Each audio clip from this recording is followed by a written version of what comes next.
statue of great admirer of statue.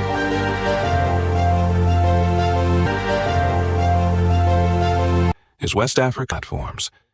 Business is West Africa platforms. Business conformed to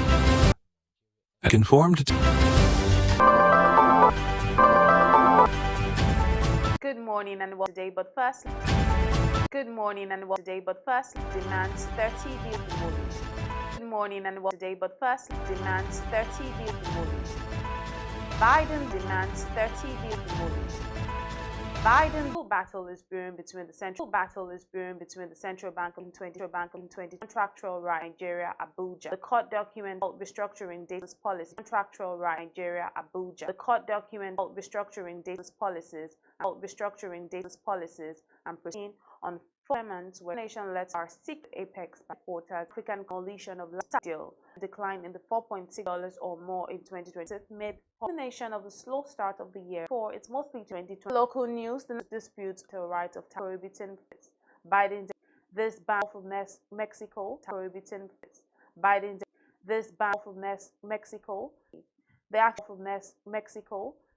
The action withdraw federal in U.S. with Malta, and Ireland have done. Electoral alcohol too comfortable and consistent base hit. Too comfortable and consistent base hit. In a well-deserved draw. All teams inconsistent. Fielder Alex Iwobi under Silva is final acquisition for the top analysis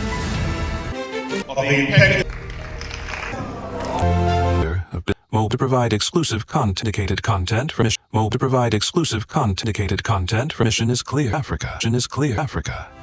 Our establishment welcome text government policies and the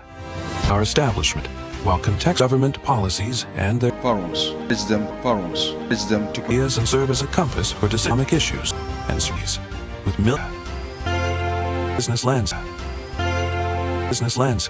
Local. It's the local. Has have no 100,000 per day. It's not much. Per day. It's not much. 15 to government still want in bishop or you then it's their own authenticity, and they don't you punish yes. I'm the best with at BusinessDay.ng to miss out. BusinessDay. this morning. Perhaps. Yeah. It's our discussion. Somebody to take us like about perhaps I don't know. I mean, talk about on that set of workers have CBN actually I know what the three of them that report says. Them said 5,000 naira. We're servicing. The deny. We are part of some of them. Part of some of them said they were not. So this is in the system. The first of John 2020 due process were followed.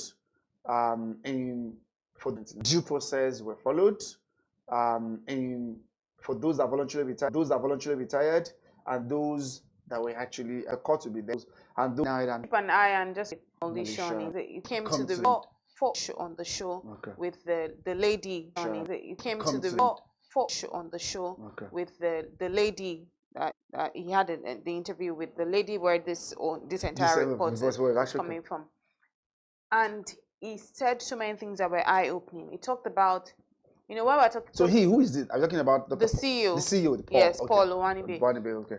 He talked about, when we're looking at it from outside, we knew it was very tragic. It was a very tragic thing to happen. It was very disheartening. And you think about the jobs that people have lost. And the waiters, someone to demolish such an edifice. Yes, it has a beach hotel, beach resorts. So the people that were employed for the beach hotel, the people that were employed at the resort, he also spoke about all the other people that you didn't know, the people that parked cars outside. Those agberos. They actually come around. That was like their own job. Those ones that will park your cars and say, "Don't stay here, don't stay here." That's their own work. Now you render those people jobless. He spoke about the people that sell sweets. I'm sure because I go to Landmark Beach. Okay. Do you know why those people that will give you sweets or whatever? Okay. Those small petty things are not like, they don't seem like official employees, but they were benefiting people from the were and, employed. Now you render them jobless. Not to talk about the actual other people, the business itself. He said that they were given a 7 days notice. According to him. Yes, but they demolished in 3 months. Now in that because there have been rumors initially before this interview that they compensated him. The government called him. The minister He said that that no compensation. No compensation. No call was made up until now. According to his interview, him, of course. he said none has from the been government. made. Nothing. He said it was just people were sleeping when they came to demolish. He said they didn't have the chance to take out the fridge, to take out anything. It was just done. Now the coastline they were speaking about is, he said this land is something they bought since 2006. This is how many years down the line? 18 years down the line, and you're demolishing it. So what happened? And they bought it from the government. They had to get investors from out of the country to invest in this project, and they got it. He said his mom used to believe in the law, which was really what he practiced at Landmark, that puts your eggs in one basket, which is what he did at Landmark with the Landmark Event Center, the Landmark Beach, the resort, the beach resort, the hotels, everything. He put everything there. Like that. Oh my God. So imagine the trajectory. And for him, the beach was really bringing in so much money, because this was like a luxury beach. I mean, back in the days when we were younger, it used to be Bar Beach, everybody's beach. Then the likes of Landmark came and revamped the face of beaches in Lagos, where you now have beach hotels. Everything is now looking more boutique and more posh-like. Yes, well, the beaches change. Because when I was younger, then when we go to Bar Beach, it's free for all. It's free for all. So what are your thoughts on him relocating? I think first of all it's a good one, but then again I feel really sad because things like this really discourage investors. Definitely. When you think about a business of this magnitude, with all of this prospect, with all of the people, now I think he recounted he gave an estimate to how many people job losses, like, which I cannot remember. Oh, and I thought it was really sad because already we are grappling with severe unemployment already, and now you still have a business that's helping people, and then you drop so many people. Thank you. I mean, I can really see our passion. Yes. So, because I heard of the story too yesterday. About states in Nigeria trying to ask him to relocate the headquarters. I think he'll still operate from there. There's still a little bit of an operation that will go on there. But according to the interview, he said it's going to leave. That when this happened, a few African governors. He didn't mention the country. He said they called him and said 3 countries to look into 3 countries. But how about within Nigeria itself? Because I think there was a discussion about maybe first of all moving the capital away from Lagos. So that's why really I might not say I have in-depth knowledge as to what transpired. But if you have listened to the minister himself, he has mentioned several intervention strategies to be able to deal with the Landmark resorts in terms of solving these cases amicably. And then it is quite disheartening for you to say that, okay, the minister didn't even call them. Because he kept saying there was a time, that was towards last year, when apart from even Landmark, most of all those houses that were demolished, along the coastal road, along that line, some of them came out to say, okay, yes, we have received compensation. For those who are like the as they call them, the Omuniles, the Oniles, the people that have actually been there. Because I know of cases that I heard where there were constant town hall meetings the minister had with them. So the Okwaja axis, I'm not so familiar with that, but I know because I stayed around that axis in Bejuleki. And for some of them that stayed within those axes, in fact, I interacted with few of them. Some of them actually mentioned the compensation they received from the government. Of course, they were affected because, so that's why I want to be able to understand this.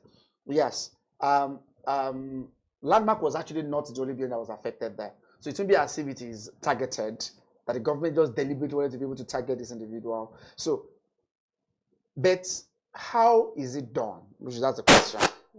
How is it done in such a way that it will be able to relieve, it will not be able to impose burden on people. It will not be able to impose hardship and more misery on the people. Because if you listen to Dr. Paul Munibe, you would be able to, I was listening to him yesterday in one of at the TV stations, and then one was actually talking to people, talking to journalists, and the plans to be able to move. So you would feel the tone of somebody that's actually regretting his actions. But sometimes it's possible to look at the cost and benefit analysis of the whole of these things. The Lagos-Calabar Expressway, which is actually the major reason why some of those structures were demolished, because they asked him, that's what I'm asking. So we were asking him, do you foresee the generality of Nigerians that will benefit, for example, when this road is eventually completed, and compare it to maybe the short-term losses? Somebody asked him that question. What if you're able to weigh both of them together in terms of, okay, the number of people that will actually be using these carriage roads to be able to transit, those number of Nigerians that will be moving. But one of the things that what I could feel is in a stone as someone who regretted that investment, which is just like you said, maybe putting all the egg in one basket. But he eventually mentioned that, okay, they will continue some operations there, because that was like what he said. Then two is that they are planning to be able to move the headquarters out of Lagos. Like about 12 states, in fact, have offered them that chance, you understand? I mean, to be able to bring the headquarters of the landmark to the state, while they are actually expanding into 3 African countries. So he failed to mention them, because I was expecting to be able to mention. He didn't mention the countries. He didn't mention the countries. Yes. I mean, it's good for him not to mention. Why do you think so? Okay. As at now. Okay. Keep it under wraps. Okay to not mention. No, it's fine. He has given us enough information. Hey, that is actually enough to deal with. Because the media is going to Why do you ask that? Rwanda, you think maybe Nigerians could have actually gone there and blocking or what? I don't know. I'm not wondering. You know, because this Japa mentality sometimes. You always say, don't tell people until you are there. To make it funny. I'll just ask you. Not jinx it. Not jinx it yet. No, but I don't think that's it. But I think that's enough information. Of course, for I mean, us. As for now, once it's ready and set, you can able to go into it on if it's in Rwanda or if it's in Ethiopia. But $80 million. It would be crazy if it's in Rwanda, because Rwanda is this country that doesn't even have a third of what we have, but they've really, really maximized their country. I'm going to feel really sad for Nigeria if it's in Rwanda. I'm happy for Rwanda, but I'm going to feel really sad. Like it's like this big brother that has everything, but you're just giving it away, just mismanagement and just no consideration. Because it feels really sad. Like how look at just the last year. Look at how many businesses left Nigeria. Have shut down. But so that's actually the question. I mean, there were 16 of them between 2023 and 2024. 16 of them in total. Big businesses, multinationals. So yeah, multinationals. But leaving Nigeria, some of them just divested, transferred the ownership of those business to others. Because the Coca-Cola, the presidency office released even a statement of companies that have signed deals with them. They are Coca-Cola was invested to be able to introduce another $1 billion by the second quarter of this year. Coca-Cola again, trying to be able to expand their operations. The JBS we spoke about yesterday, this the largest livestock company from Brazil. They will start in February. And they were talking about, of course, you expect it, but that could also be able to rule out the fact that some businesses are leaving. But so what I just thought the government did in that regard was not like allow them to leave and then kill off the business totally. So for example, Lafarge, for example, that left, Osim Lafarge, transferred it to a Chinese company. They divested. And then, because companies too are strategically looking for markets to be able to venture into. And I don't think Landmark is not going to leave or going to be able to fulfill their divestment. I think the problem right now will just be maybe leaving Lagos or scaling back on their operation in Lagos. You get my point now? Because I don't think any sensible government at this so there could be, yes, they have that fixed face-off with the government. The company has a face-off with the government. And you will see that the regret was only, just 7 days, not just like you said, before the demolition took place. The minister said another thing entirely. Who knows who was actually saying it, because they said they gave them enough notice before the demolition started. So they gave them 7 days notice and then they demolished in 3 months.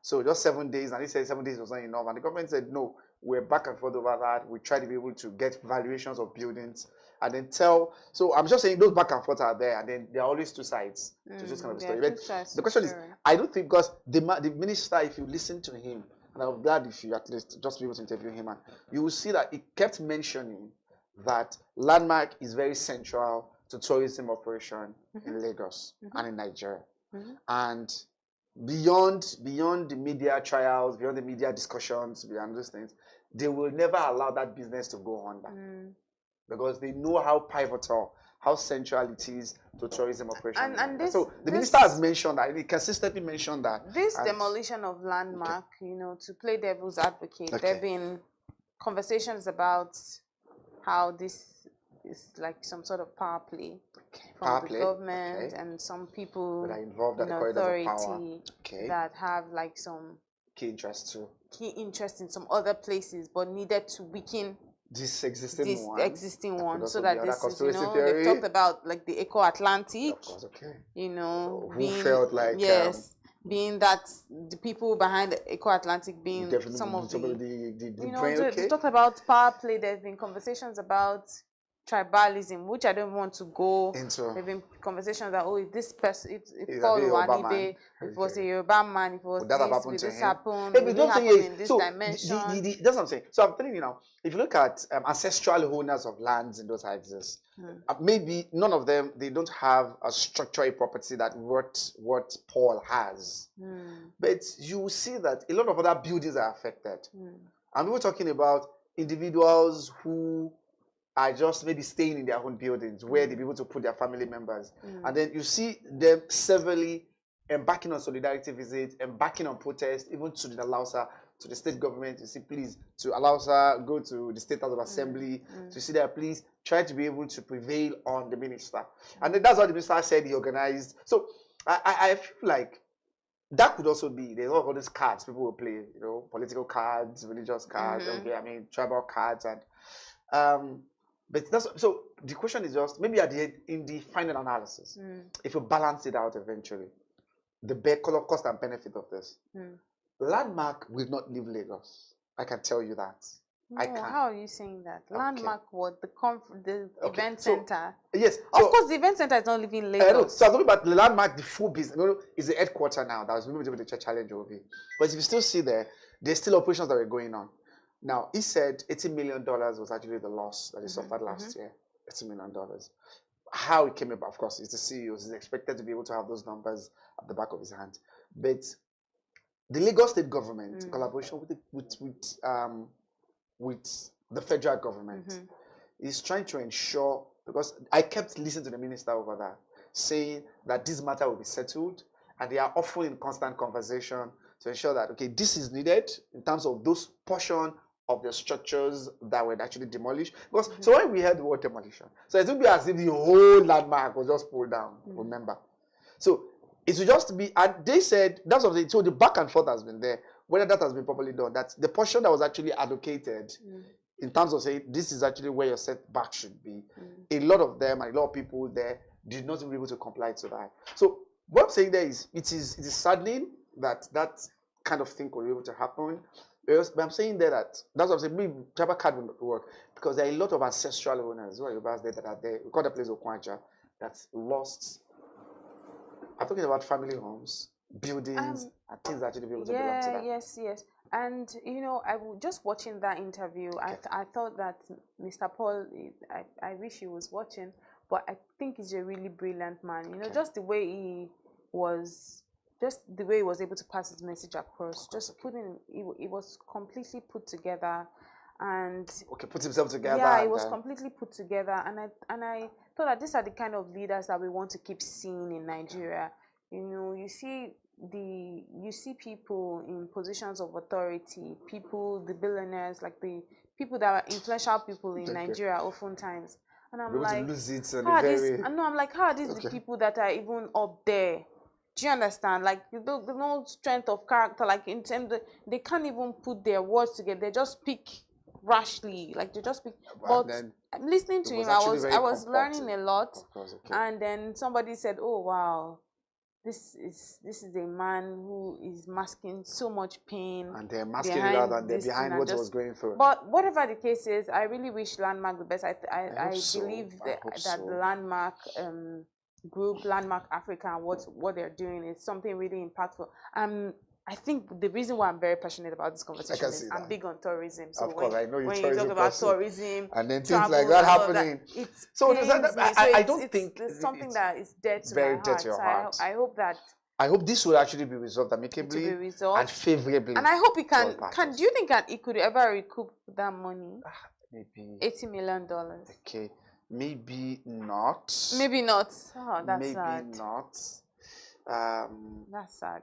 But hopefully, we're expecting him to be able to, maybe at least, he may not be able to recoup that, but it's the world of business, remember. You know, it's always the ups and downs, profits and losses. So we know, maybe not recouping it, not recouping what has lost, but maybe be able to get something even bigger than that or greater than that from other ventures. You cannot be able to, you can't say. So, then imagine because the reason I'm saying that other countries and I'm seeing Landmark, I'll be so pained.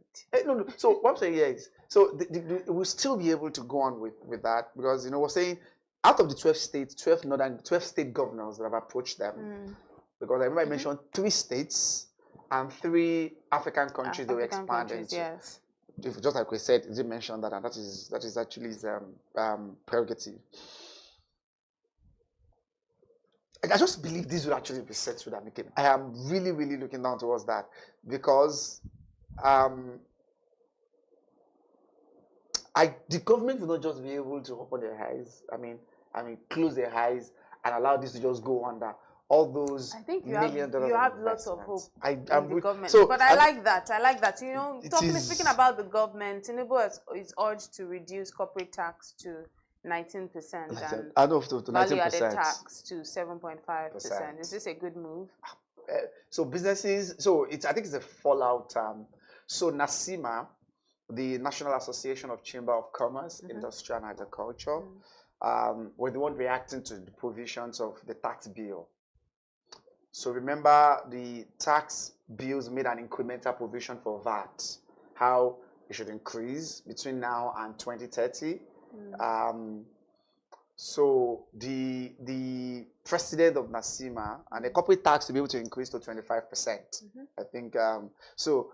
Just it will be balancing act. Reduce personal income tax. I mean, that is taxes paid by individuals, and then maybe try to be able to shift some of the burden to companies.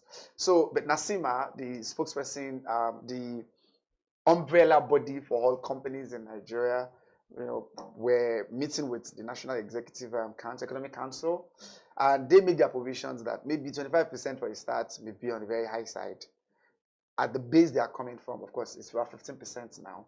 So if the VAT bill is eventually, if the tax bill, the harmonized, the 4 tax bills, is eventually passed after the consultation and engagement, it's go to 25%. So they were saying, in a way to be able to stimulate economic expansion and bring about economic activity, the government needed to be able to at least encourage, is a way of actually encouraging and incentivizing businesses. How do you incentivize them? Is maybe not to be able to overburden them with taxes. So they actually their provisions in terms of their input into the tax bill. So whether the government will be able to do that, we're still waiting. Don't forget, the tax bill is being one of the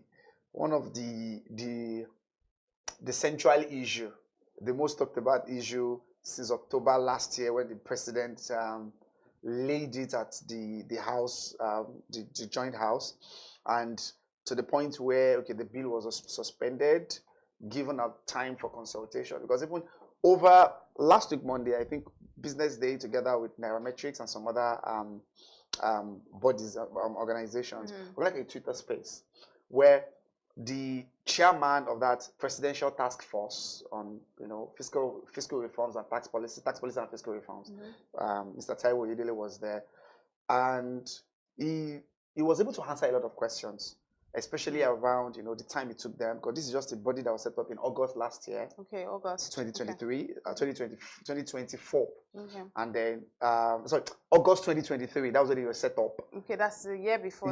Now, August 2023. And by September last year, I think July last year, they were ready with their document. The president presented, and people were looking at, is it not rushed? Like, did they engage in enough consultation? Because, parallel with the PIB, Petroleum Industry Act, the one that eventually is actually bringing about some of the deregulations that we see in the oil sector, that took 20 years. Maybe that would not be a good reference point anyway, because it started during the Obasanjo's time in 2002, and we could only pass it in 2022 before we became a Petroleum Industry Act. So we're not talking about this one that just lasted for 1 year. And then, and they could produce, if you look at the document, they produced 4 different documents, one into about 5,000 pages. So how do you do that? We're asking, did you do enough consultations? So I think those issues were there. So the provisions were there. According to them, they did a lot of consultations. They want to ensure this is actually done before politicking will start. So NACIMA made that recommendation. Corporate tax, and I think maybe it's very good. It's expected, because the only way to be able to reduce the shackle on businesses anyway, to remove that shackle on them, is for taxes to be moderate enough. I said moderate enough on businesses, because don't forget, according to them, even if you put 25% taxes on us, they will still be able to pass it on to the consumers. They are producers, they are manufacturers. These are manufacturers, are great sectors, people in the industry. They will pass on the costs to the final buyer. And that will still be more burden and try to be able to drive up inflation. So that is the suggestion, paralleling with the provisions in the tax bill. But just like we said, consultation is ongoing. I mean, the tax committee, the presidential tax committee, and agreed to be able to embark on more consultation, more engagement, and more discussions. And whatever parts in the bill that needed to actually be corrected, maybe will actually be. So, but NACIMA handling this, on behalf of their members, is definitely a good way to go. But whether that will be the case, but at the same time, remember, some of these, especially when you go to look at banks, for example, people always find it quite incredible, the kind of profit they declare. I'm talking about banks. And then they are making these at the expense of unsuspecting and average Nigerians out there. Thank you. You see understand? so many charges. So maybe that's why you're looking at, why can't you be able to impose taxes on all these? I know, of course, the bank. Okay, let's be able to call the bank here. I know. I almost I called know the your bank. experience. So, and then you see when you'll be able to, they will be releasing they'll be releasing their 2024 annual report very soon. By next month, by March, and you'll be marveled at the amount they'll be declaring. So don't you now think it is expected for these corporate taxes, for government to be able to ensure they take a larger chunk out of those? So that is where the argument will be. But at the same time, we have manufacturers who are actually in the real sector producing goods that people will buy. You need not to be able to overburden them so that they will not transfer those burdens on the people at the same time. So, I mean, this discussion will continue, just like I said. The tax committee listen to NACIMA, and see how they can be able to harmonize them, work around how that amount, how they can be able to reach, how they can actually be able to reach a consensus ground when it comes to what corporate tax will eventually be. But we didn't to that amount. They propose 25%. NACIMA is saying 19%. How that will be harmonized, I'm sure in the days ahead we'll be able to learn about that. Yeah, I mean, hopefully we're able to do that. African startups now raise $2.2 billion. $2.2 billion. 2024. That seems like a very good thing to happen. Remember, Money Point is among them. Money Point was just topping the charts in so many ways. So Money Point at time. So the $2.2 billion, just reports I think came out yesterday from to be able to remember the name of the body that did the study. So they mentioned that, okay, this 2.2 billion, so it was actually a report from a think tank, African-based think tank, released that report. So said African startups, just like we said, raised that amount in equity, in terms of shareholdings, in debt, raising money through capital market, borrowings and the like, and a true grant, generally true grant. Africans were able to attract a lot of grants last year. Though, if you compare it to 2023, there's a marginal drop. 2023 was even very, very more. We tend to be able to attract more. But because of political transitions, because of geopolitical issues around the world, remember some of this money actually came in from abroad. So we have unicorns, many African countries, many African startups attain that unicorn status. So unicorns are companies that are worth $1 billion. Oh, really? These are unicorns. Okay. And then $1 billion. Okay. So any business that reached that level, that you have a value, your valuation, your market valuation is $1 billion. So Money Point reached that, and I think it is time as well, particular time group as well.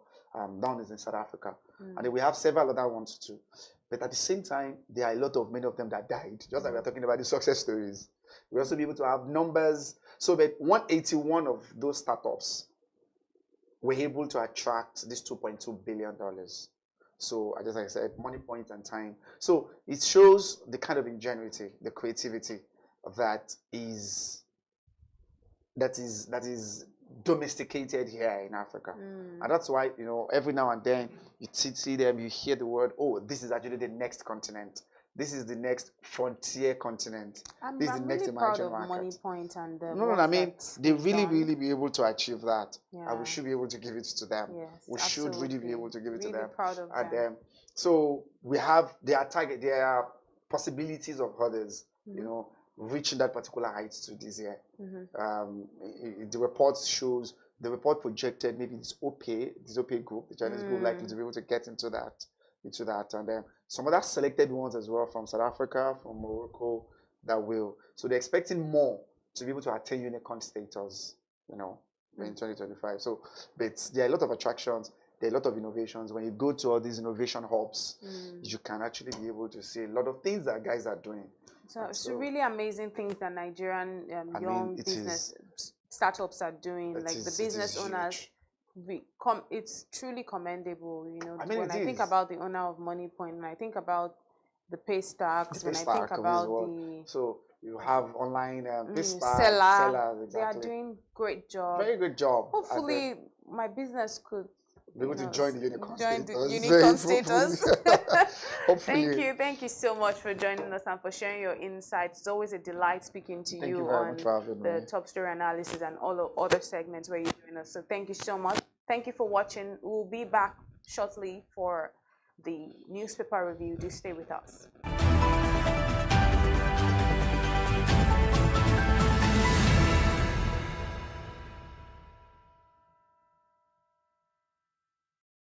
Attention business leaders. Want to make informed decisions? Join the ranks of the best with Premium Business Day. Access in-depth analysis and expert opinions to stay ahead. Subscribe now at premium.businessday.ng and unlock premium content. Plus, you get 50% off your first subscription. Don't miss out. Make smarter choices and seize new opportunities. Sign up now and elevate your business game. Visit premium.businessday.ng today.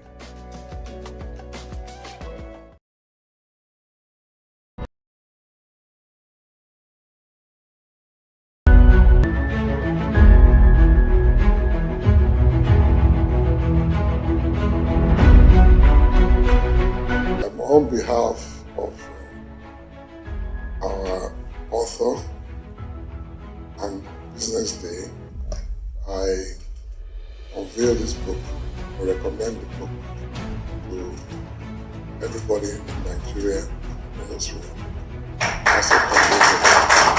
Thank you very much.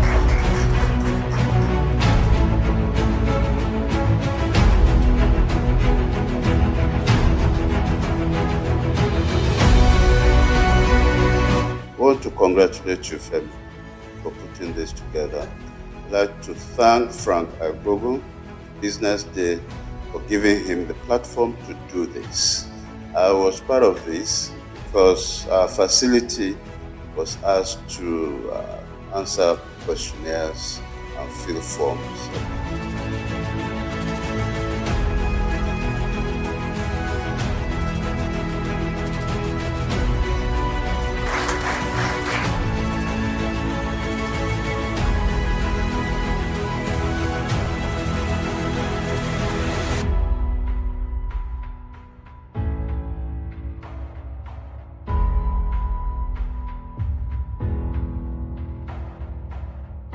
there's a ferment in the Nigerian healthcare system. There are a lot of challenges, but there are also a lot of opportunities.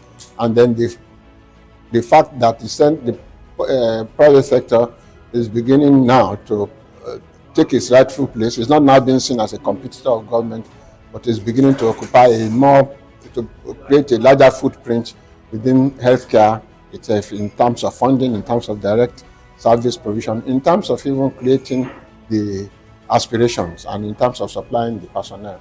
And that is how it should be. We are developing a customized health service, on both the supply side and the demand side, that should be fit for purpose in an environment.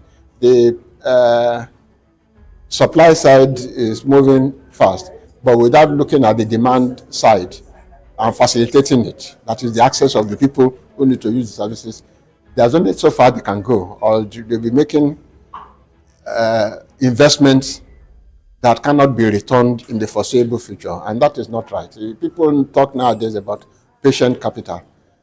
No matter how patient the capital is, that is waiting for a long time to get returns, those returns must be built into the system.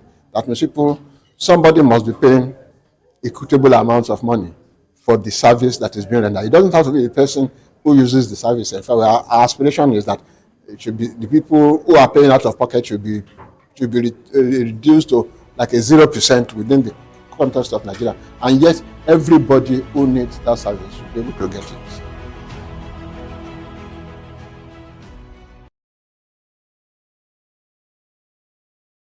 Welcome to the Real Talk with Pam podcast, where authenticity meets conversations. I'd had 2 lumpectomy surgeries.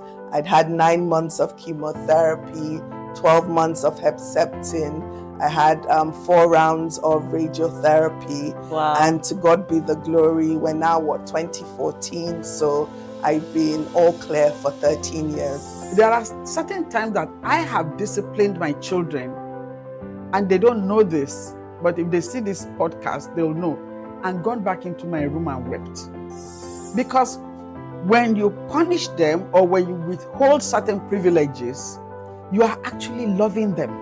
When you let them have their way with everything, you are destroying them and destroying yourself. Yeah. Menopausal hormonal therapy, or HRT, is the last resort for many women.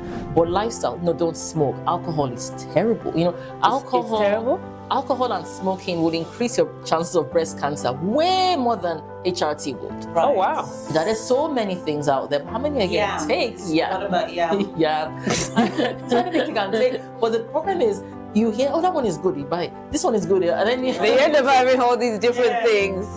Real Talk with Pam remains committed to fostering authentic conversations that inspire and empower. This is Pamela Igbo. I am your host of Real Talk with Pam show.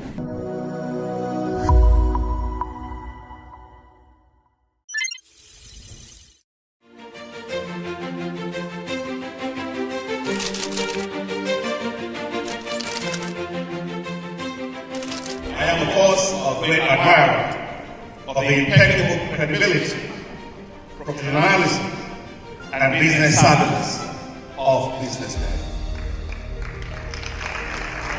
If you really mean business in Nigeria, start your day with BusinessDay.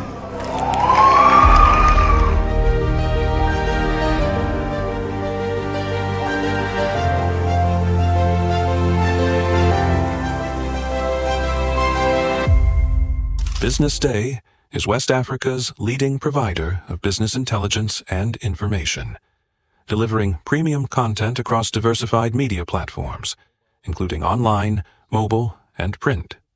Since its inception in 2001 with a weekly newspaper production, BusinessDay has expanded its reach to provide exclusive content accessible through print, mobile, and online channels. Our premium offerings are further enriched with syndicated content from esteemed sources like the Financial Times, The Economist, and the Harvard Business Review. At BusinessDay, our mission is clear: to be the foremost provider of business and financial content, empowering readers to make informed decisions in Nigeria and Africa.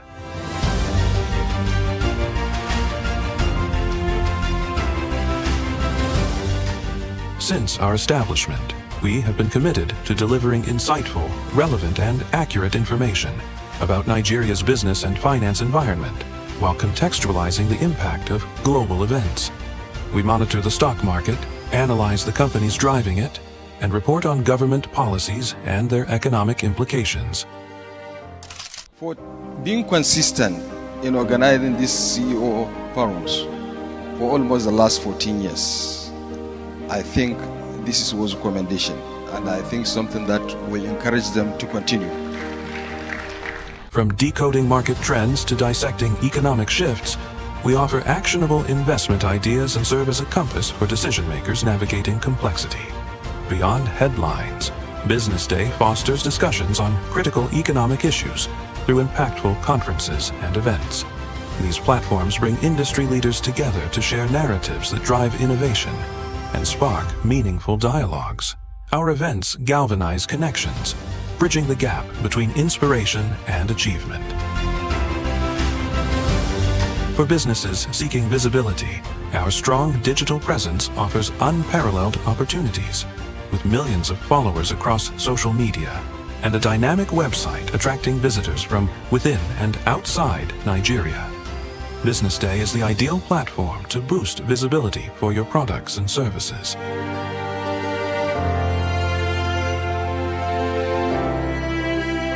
If you're looking for in-depth analysis and expert opinions on Nigeria and Africa's business landscape, Business Day is your guide.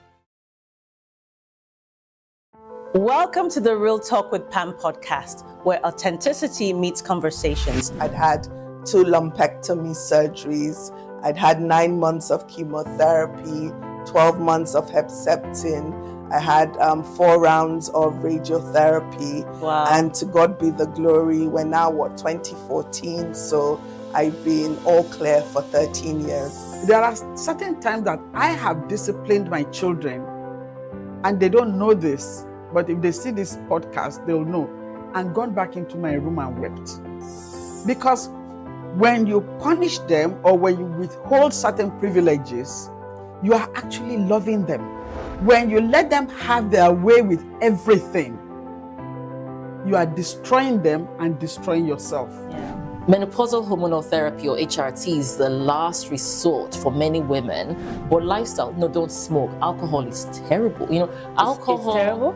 Alcohol and smoking will increase your chances of breast cancer way more than HRT would. Right. Oh, wow. There are so many things out there. How many are you going to take? Yeah. What about yam? Yeah. So many you can take. But the problem is, you hear, oh, that one is good, you buy it. This one is good. And then you end up having all these different things.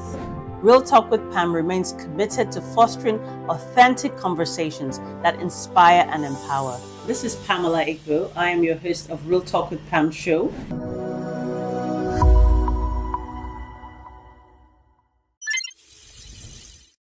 My name is Nike Alao. I'm the Chief Research Officer at BusinessDay Intelligence. BusinessDay Intelligence is a full-service market research and data company. We offer tailored services for strategic planning and decision-making. So helping businesses to make informed decisions that would boost their bottom line and determine the marketing mix. We gather and analyze relevant data through ecosystem immersion, in-depth interviews, focus groups, and some of the other services we provide include consumer insights, feasibility studies. So whether you're trying to understand the market size and potential growth and the competitive landscape. In challenging economic times like this, which is the theme of the conference, I think it's crucial. It's paramount for leaders to display resilience, agility, and a digital mindset. And we at BusinessDay Intelligence provide that support by offering and delivering customized solutions that address those unique needs. So get on the rank of visionary leaders, and we'll help you on that journey to strategic growth.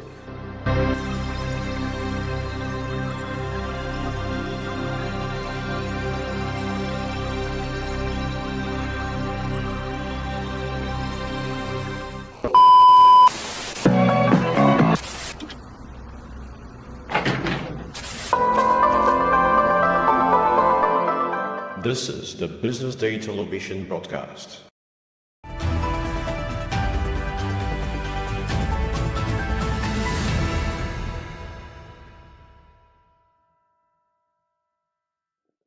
Welcome back to the BDTV Breakfast Show. My name is Elizabeth, and it's now time for you to join us while we make a review of the newspapers this morning. And this morning, we'll be starting off with the Punch newspaper right here before me. The first big headline today is a New Year message. It says APC tackles obedience as Obi alleged threats to life. APC tackles, and it has a the headline on top says New Year message. So Obi playing politics of bitterness, says APC. I never knew there was anything like politics of bitterness. Of course, it exists. Nigeria transforming into repressive regimes. Ex-governor. Wow. Quite an interesting one here. Oh yes, I'm sure. You could have been hearing it. It has been blazoning all the media pages. Politics of bitterness. No, I mean this. Oh, okay. This, or maybe it's politics of bitterness, but that was what they used by APC National Publicity Secretary Felix Moka. So it was on Arise TV on Sunday, and you could really see the tone, his tone of actually addressing the presidential candidate of the Labour Party during the 2023 presidential election. So the war of words. So he claimed, that's the first thing, I'm talking about the APC National Publicity Secretary. So his name is Felix Moka. So he was actually granted an interview. He was actually at the one of Arise TV studio. And he made a very strong claim about this politics of calumny and politics of bitterness from Peter Obi. That he has actually been peddling lies about the administration. And then he was really all gun blazing. I'm talking about the APC. And then, so he ended with the sentence about saying, oh, he has what is coming for him.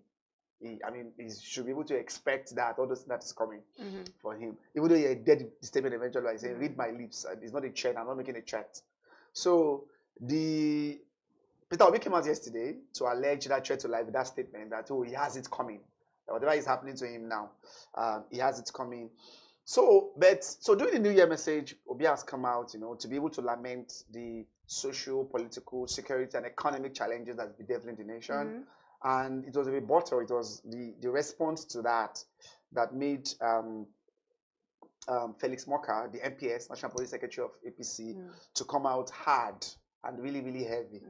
But maybe he ended that speech with that remark, oh, he has it coming for him. It's not like saying, oh, because I'm quoting him now, he has it coming. That whatever he's getting now, he should be able to expect. I'm talking about maybe whatever the verbal and retorts that people are giving back to Peter Obi, that he should be expecting it to come. So maybe I think that's actually the genesis of it. So before Peter Obi came, I mentioned, that statement was actually a threat to his life. What statement was that? Okay, so the statement was that statement, you should, whatever you get, you should be able to expect it coming. That was what Felix Moka said. So, but what he was saying is, according to him, the reference was just to say the attack that the APC supporters, whatever the attack they are getting on Twitter, that is getting on social media, it should be expected. In his own word, because he has actually been a purveyor of lies. I mean, Felix Moka saying Peter Obi has actually been purveying lies, been sending mixed messages, and trying to be able to do everything to bring down his administration as a result of his loss during the 2023 presidential election. So he's still being bitter over, according to, I'm talking about quoting Felix Moka now, that Peter Obi is still bitter as a result of his loss during that election. And so that is actually responsible for some of the epithet, verbal expletives that have actually been given. But the question we ask is, what is the reality on ground?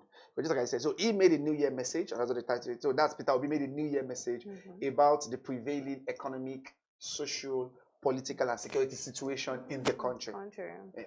So that was actually what brought the response from. So he made the New Year message. Do you know why I'm smiling? Of course, I can be able to see how you're able to. Do you know why I'm smiling? Because so I can't but laugh, because I just feel like this is one. I almost called him a president. This is one political candidate that vied for a position, but still has not left. He hasn't lost relevance since day one. He has, because I'm wondering, you're not, it's not you're not a governor, you're not this, you're not, but you are giving New Year message. Do you get what I'm trying to say? Like, he's doing still the things that so the New Year message there, maybe, of course, okay.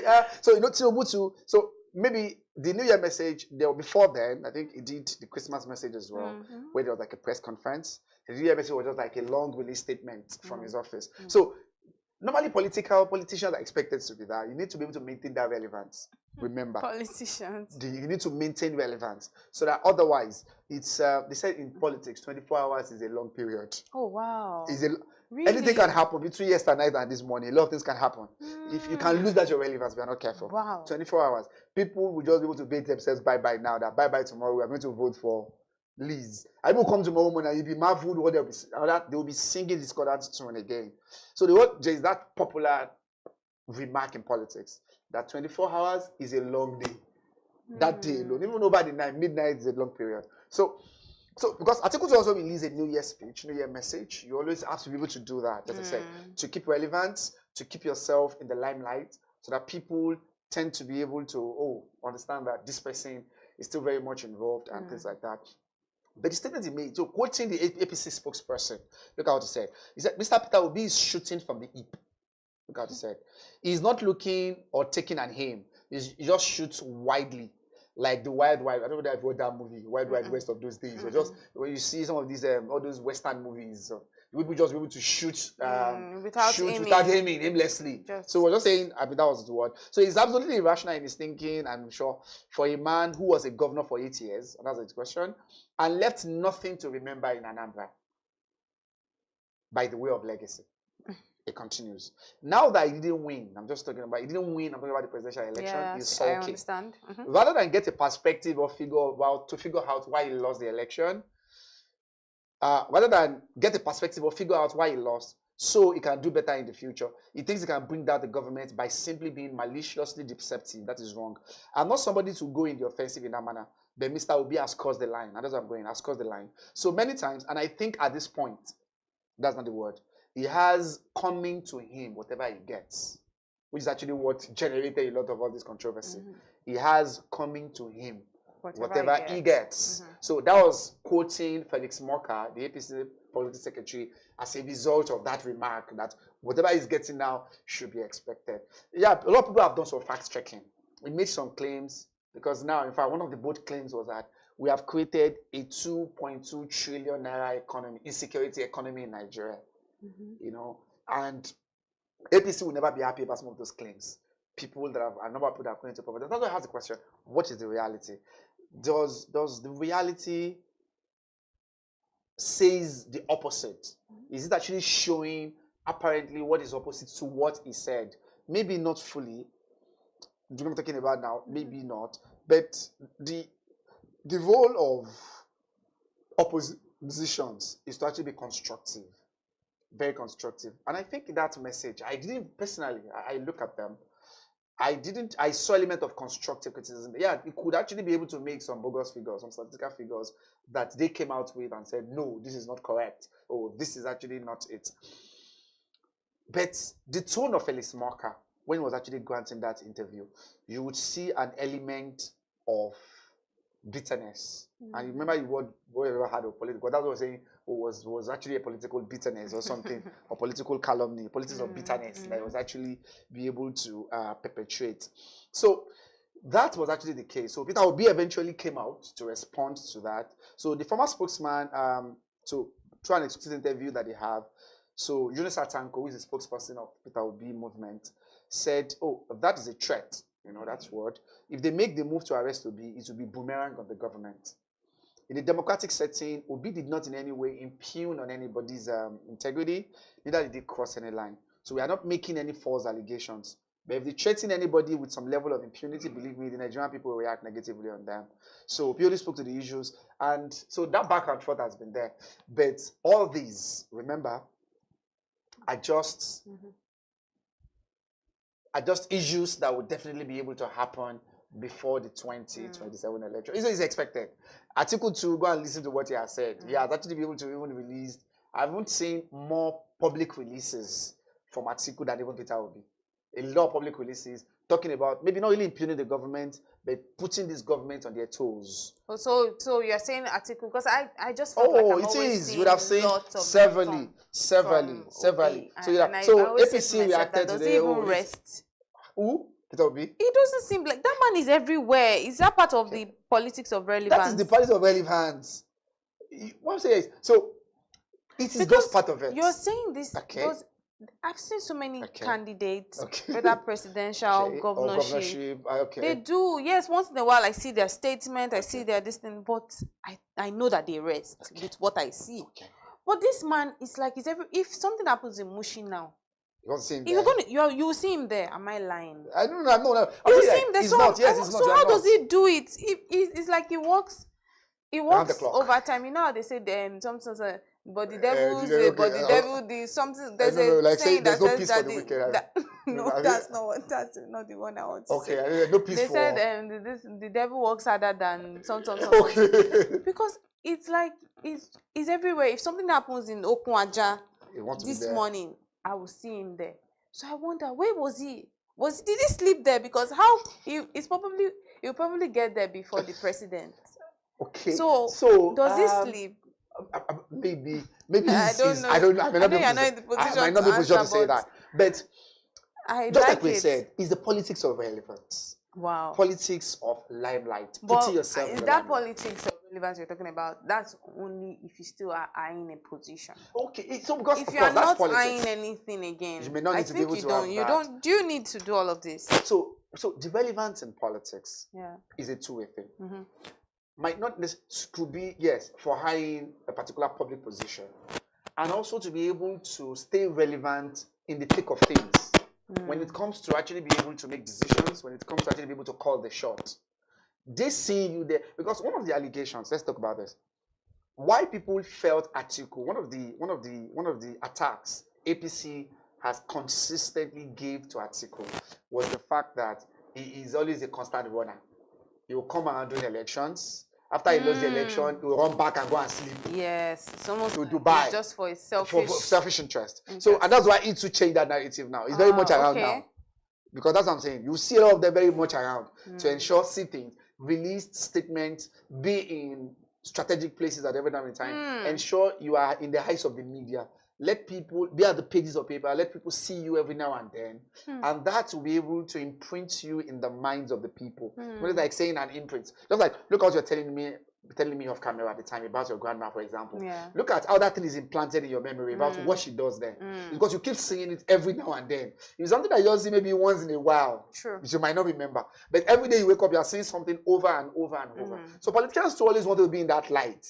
Let them be let them be blazoned at the pages of newspapers like this. Let them be on the social media. Let people talk about them. When you have that limelight, that sign of show, it tends to be able to put you out there. And by the time election season kicks off and saying, oh yes, we're about to start, it's very easy for you to be able to continue. Now, people to now start back from ground zero. Everybody get my point. I get it. So it's bound to happen. But then there are so many people that we never knew, and they just come out of the blues. And that's why you see, will they be able to win elections? Those ones that you never knew. Do you ever really be able to see them getting into the thick of winning elections? Maybe they will never be able to get that. So, because that's why if you separate the contenders from the pretenders, one of the yardstick of separating them is this about relevance and consistently being. So, if somebody that just knew he will not be able to even have 5,000 votes, you know already. Maybe people that will be able to vote for that party will just be himself and his family members. So, why will he actually be able to be doing all those? So, but if you know you are the serious contender. You understand what I'm talking about? You needed to really be there. Let your supporters see you. Let them see that you're also very much there. And then you tend to lock them down. So the way it is now, so there was a report, for example, the president came to Lagos too for December break. That place in Bodilon was like a mecca of some sort. Yes. The people that are coming there every day, you'll be marveled. Despite the president came to come and arrest, president came, blah, blah, blah. But because that's what you have to be able to be. People need to come and let them see you, let them be report writing about you every day for you to actually be in that. So I mean, for you to actually be in that signature, for you to be in that picture. Oh, wow. Because remember what they say, out of sight. It's out of mind. Oh, wow. If I'm in people's sight, I like people will definitely be able what to. you're saying, and I'm even learning from it, just even beyond politics. And no, it is. That's the way it works in politics. Quite interesting. Because so that people don't be able to say, don't worry, he's just a 4-year person. You just win this election and come back. No, because don't want people to be saying that about you. That to say you are no longer involved, you are not in the thick of things. You needed to really be there. Let people make contributions. Let there be all these, back and forth. It is really expected to be able to play out. I realized that someone like the former president, Goodluck Jonathan, is not. He's often no, but he is actually. He's not. Okay, so now he's an ECOWAS ambassador. He's an ambassador. Okay. So now you see him. Most of elections taking place in West Africa is always there, like an electoral observers representing ECOWAS. So he has a position there. I think President Buhari carved the position for him. Maybe not, but actually able to recommend him for like ECOWAS monitoring group for elections. Okay. So most times, in fact, when elections took place in African countries, you will see ex-President Jonathan, go to Aso Rock Villa to debrief the president. He did that severally during Buhari's time.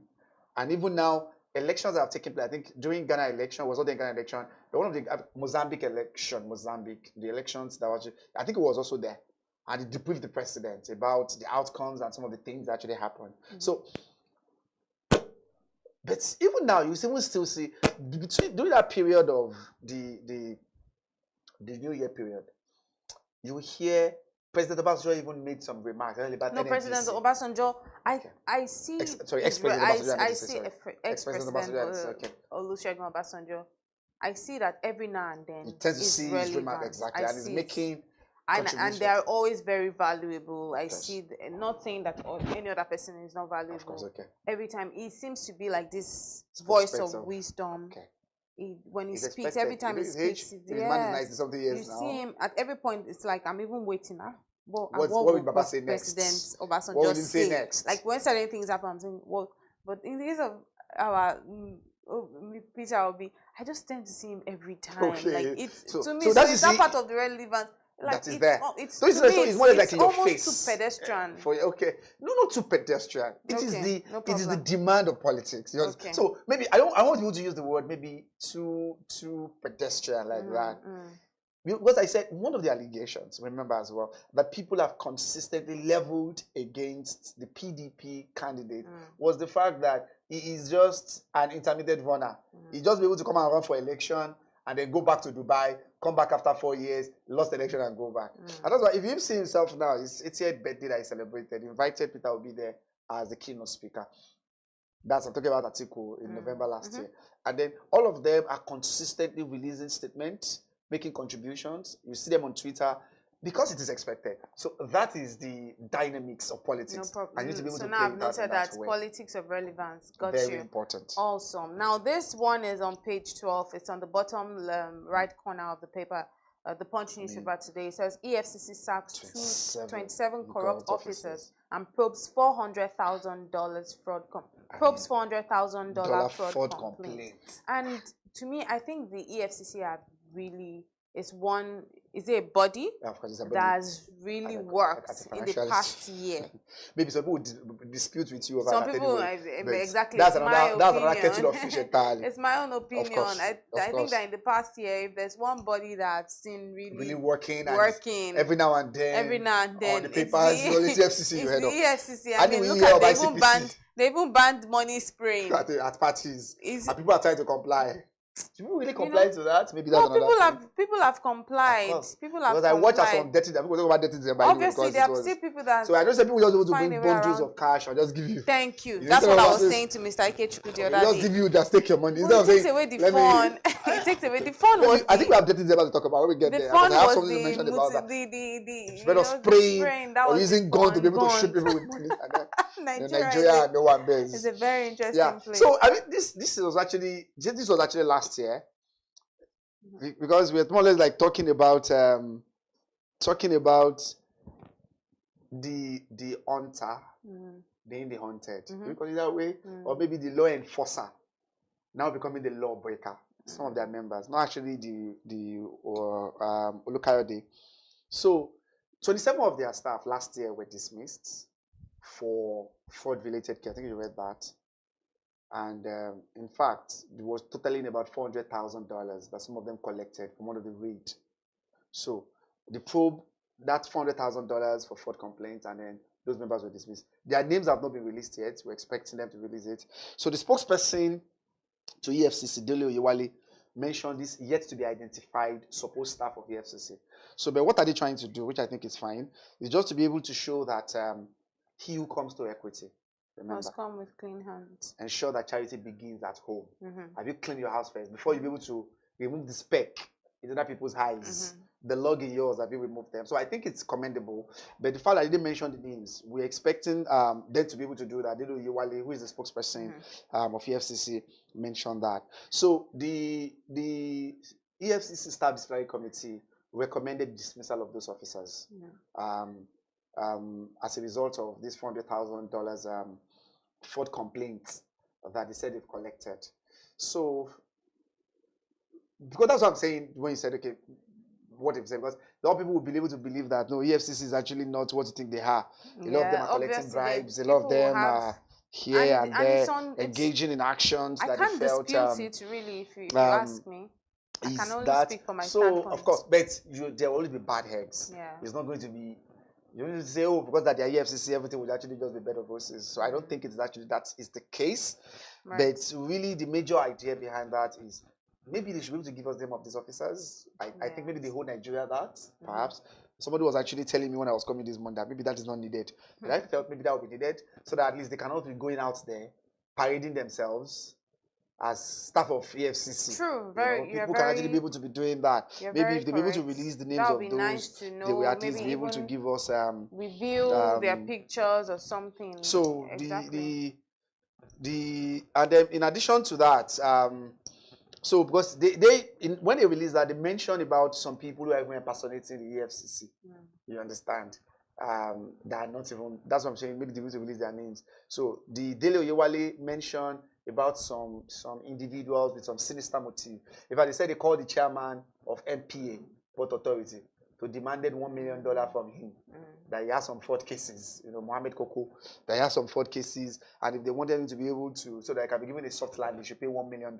And they called the man, saying that they are from EFCC. People, with those sinister motive, blackmailing the institutions, acting in those dark cloud.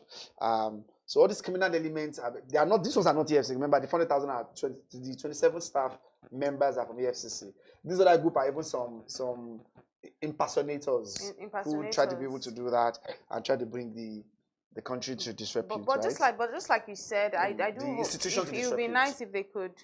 It would be great to see them actually name some of these people, or maybe put faces to it. Maybe put faces to them. I mean, we'll be looking forward to get that. Yes, but because we don't have much time on our hands again, let's just go to the Business Day paper. This is Business Day, and our front page today carries this headline that says, "Airlines miss out on dirty December windfall." And then the rider says, "Passengers unable to book flights due to aircraft shortages, and flight delays worsen as road transport booms."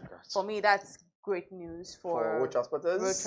I think it's because as at this time, was it last year or a few years back, everyone was boycotting road transport. It's like, if you can't afford flights, don't travel. Just stay at home because of insecurity. So I think that for the road transport, the God is good and all of those people, they had a lot of windfalls. Yes, this is beautiful. So that is December itself. I said I was able to talk about that because, in fact, I think I was at home and I was marveled. In fact, because that was what I'm trying to be able to do this research on that. Now, first, remember, that December started from Ghana.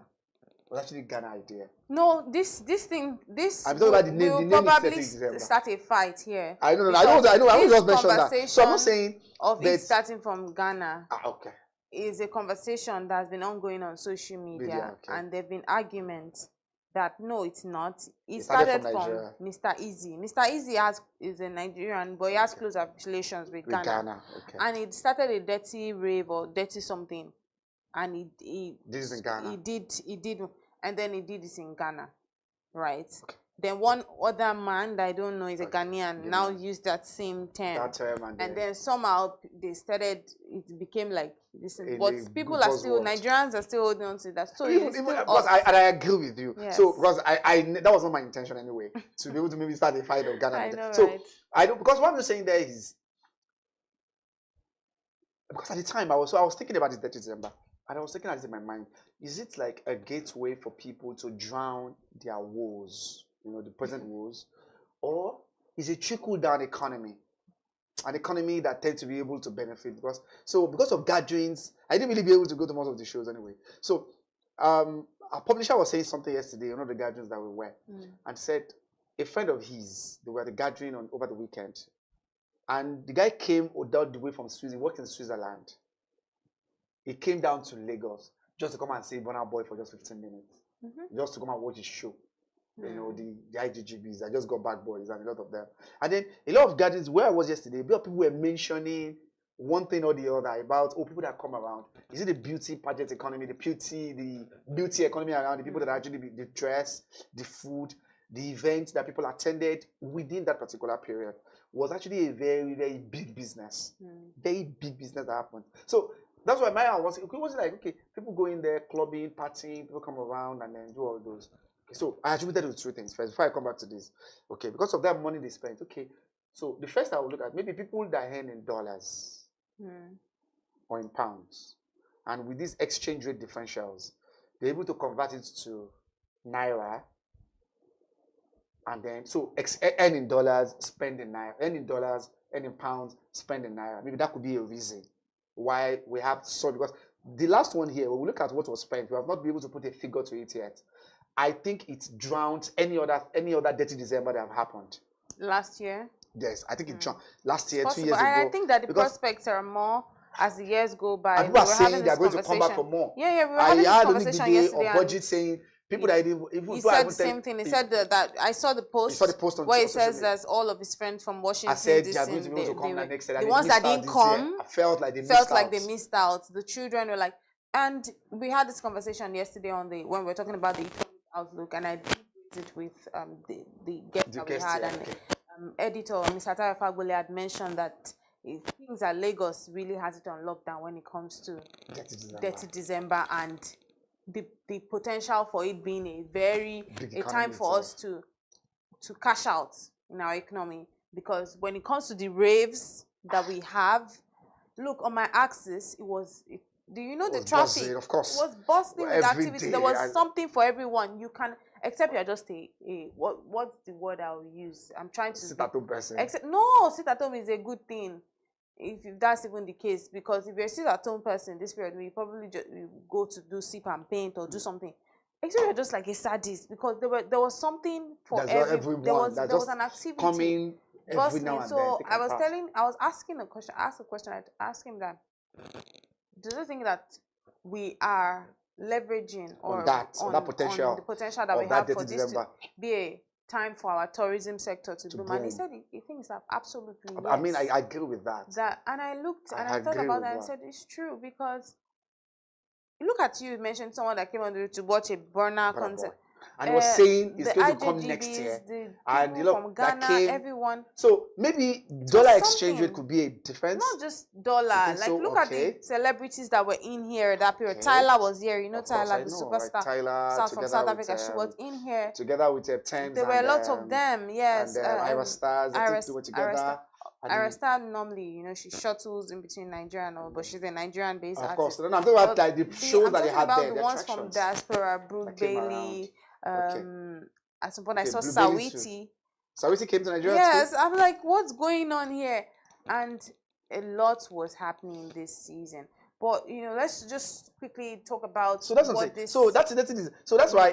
I'm still airlines. So the airlines, because of, just like you said, people are able to book flights, because of aircraft shortages, because some of them are now going back now this week and next week. So maybe that is why they could not be able to get the win. Can say they call it a windfall. A windfall is more or less like a rush of money that was actually coming in.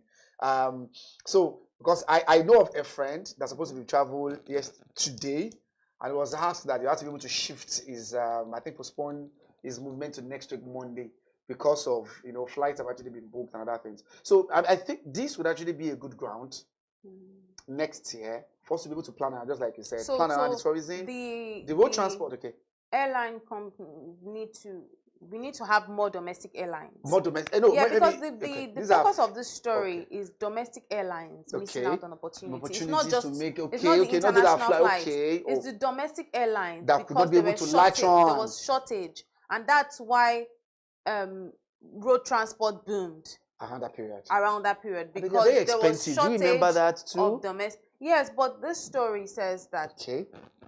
That's where passengers domestic airlines missed out on the opportunity to make more money during the Christmas period, as passengers who needed to book flights could not do so due to lack of airplanes. That's why passengers were the most hit. They returned to Nigeria from Europe. Yeah, so website of yours. So it's both ways anyway. But it's both ways. I think there was a big dimension because I have friends that was able to travel around that time. One-way flight, just from here to Port Harcourt, they were saying it's around 250,000 naira. It's crazy. So, you know, there were those complaints around that because people were trying to be able to book their flights to travel, and then there were complaints about the cost. So at the time, and then the president maybe paid off because, you know, there was free train ride. So I think the train ride, I was watching one of the news on Sunday where people are coming back to Lagos and Abuja, and you will see the trunk of people, the drove of people that came back into Lagos after the new year, after the celebration, together with the 50% rebate on some of these major transporters. And if you about road transport boom, I think the federal government paid about 50% on transport, was released around 27th to allow people to be able to go to a train to the east. 50% rebate or 50% counterpart funding was actually provided for each traveler during that period. So I think they are able to make a lot of gains and a lot of advantages though. So maybe next year, 30 December has showed that. That's what I'm saying. Hopefully. Here. So that's what I'm saying. So let me tell what my friend from Ghana said yesterday. That next year, this year, a lot of showbiz people. But that was what I was saying about, look at last year, compare it. We're trying to look at the figures. Compare it to last year when Ghana to organize their own 30 December. The amount was actually shared between Nigeria and Ghana. So it's not as really booming as it was. Because this year, a friend of mine, we tried to be able to book, just came around with a friend that was actually doing PhD abroad. I just came out. I was trying to be able to book a hotel around Victoria Island here. And we could not get that December. Look, my friends had weddings this period, and like all of them was on the island, and they were trying to book hotels or Airbnbs, and it was booked.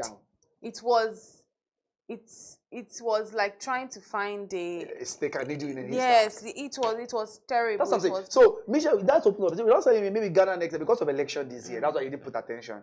People were really watching how the dynamics. Yeah, I think Nigeria should just plan ahead of next year because we clearly can see the potential of this. But if the exchange rate narrowed, do you think we still see this boom as well? I think we will still see because. You know, this the exchange rate eventually narrowed. You know, because that's saying somebody handing in dollars and spending in. That's what I'm saying. This year, I'm talking about last year. Last year rather. Last year seemed like a tough year, so supposedly. But you still saw that was happening. And mind you, don't forget that all of these people having fun were not just the guys in diaspora. Can Nigerians themselves? Okay, tell me you didn't have a good time this December. Tell me you weren't outside. I didn't really go out like that. Okay, that was you. Most of the people I know, that Nigerian residents, the people I know, they had a blast. They were out every other day. What do we call it? Obli. They were out every other day, and they had like a swell time. So I think that, you know, at some point I was like, Nigerians, I was like, I had to tell myself, it's like, you people have money, people have just been deceiving us. That's what I'm going to say. But here's what I think. Okay, what do you think? It's not really that. I think that Nigerians, it's a non-negotiable. Nigerians have it in us. Once it's like, even if I don't have this thing, when it's party time, I will just be able to bury my woes and it's how when we were younger.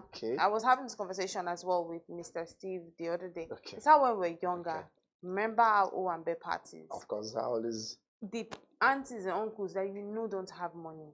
It's a non-negotiable. Regardless of the fact that they don't have money, their children have not even paid school fees. They will buy the Owambe, what's this thing? Ashwebi. They will buy and they will show up because that is what makes us happy. That's what makes us happy as Nigerians. Just going out, showing up, and having a swell time. And I think that's what makes it. So next year, I'm looking forward to it. 30 December, this year. 2025. There was something that the editor had mentioned yesterday, and I thought it was something that I think it's something I should mention here. You know that Ghana opened up and said no passport, free for all Africans, which is a very strategic move. So if you look at that, by next year, you had mentioned that they are, the election they are just kind swearing of their president today. took their focus away from that. Okay. By next year, there's none of that now, and they've also opened up their borders free for all. It's going to be great. So we should probably be looking for something strategic we'll do as well to attract more people, because when they think, Ghana is also there, they are brothers and sisters. Let me go there, Jerry. So what will make us unique? We have to do something strategic. Maybe it's for us to also open up, make it free for everyone to come in and then I don't know. Okay, maybe that would be another thing anyway. Yeah. That we need to look at. I mean, that's as much as we can take. There's so many more interesting stories. ATM queues disappearing as POS withdrawals surge to 77%. You need to catch up on this story. You need to pick a copy of the Business Day newspaper. This is on page 31. 10 things that shaped Tinubu's 2024 presidency. If you want to know more about some of the things that shaped Tinubu's presidency from the perspective of Business Day analysis, which is always very in-depth, you need to catch a copy of the Business Day newspapers. They're everywhere around you and also online. So you should definitely pick up a piece of the Business Day newspaper. Thank you for staying with us, and thank you so much, Mr. Mohammed, for your time this morning. Thank you very much for having me. It's always a delight speaking to you on the newspaper review. Very well, my pleasure. Thank you for having me. Thank you for watching, and this is how we bring it to a close today on the newspaper review on Business Day. Please stay with us. Right after, we'll be coming up with the social listening segment. Stay with us.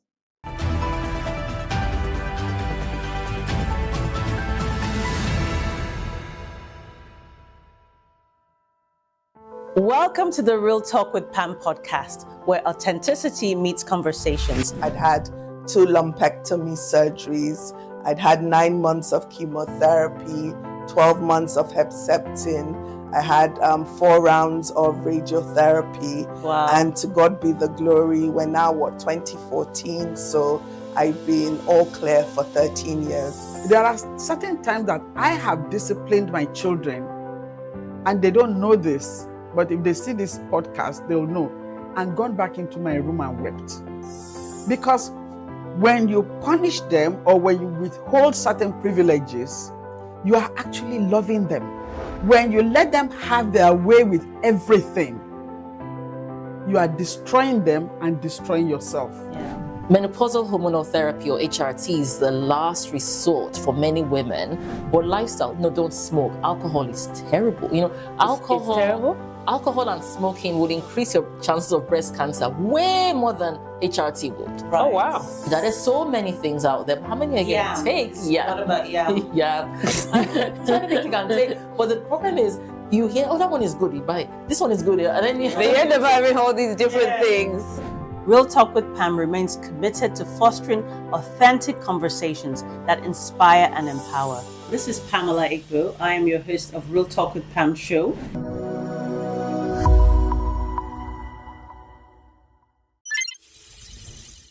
Attention business leaders. Want to make informed decisions? Join the ranks of the best with Premium Business Day.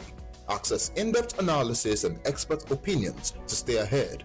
Subscribe now at premium.businessday.ng and unlock premium content. Plus, you get 50% off your first subscription. Don't miss out. Make smarter choices and seize new opportunities. Sign up now and elevate your business game. Visit premium.businessday.ng today.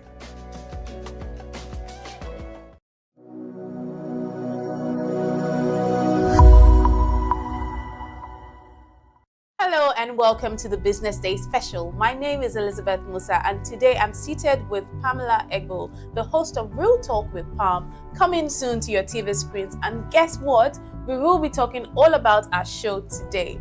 Welcome. It's great to be here, Elizabeth. How are you doing? I mean, I'm seated literally on your show set. I know, I have goosebumps. It's amazing. How does it feel? Fantastic. It's been a long time coming, let's say that. So why did you start the show, Real Talk with Pam? Authenticity meets conversation. What is it all about?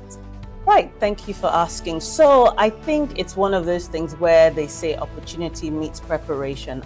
For many years, I've had a lot of friends say to me, Pam, you need to have your own show or go and talk on radio, you have the voice.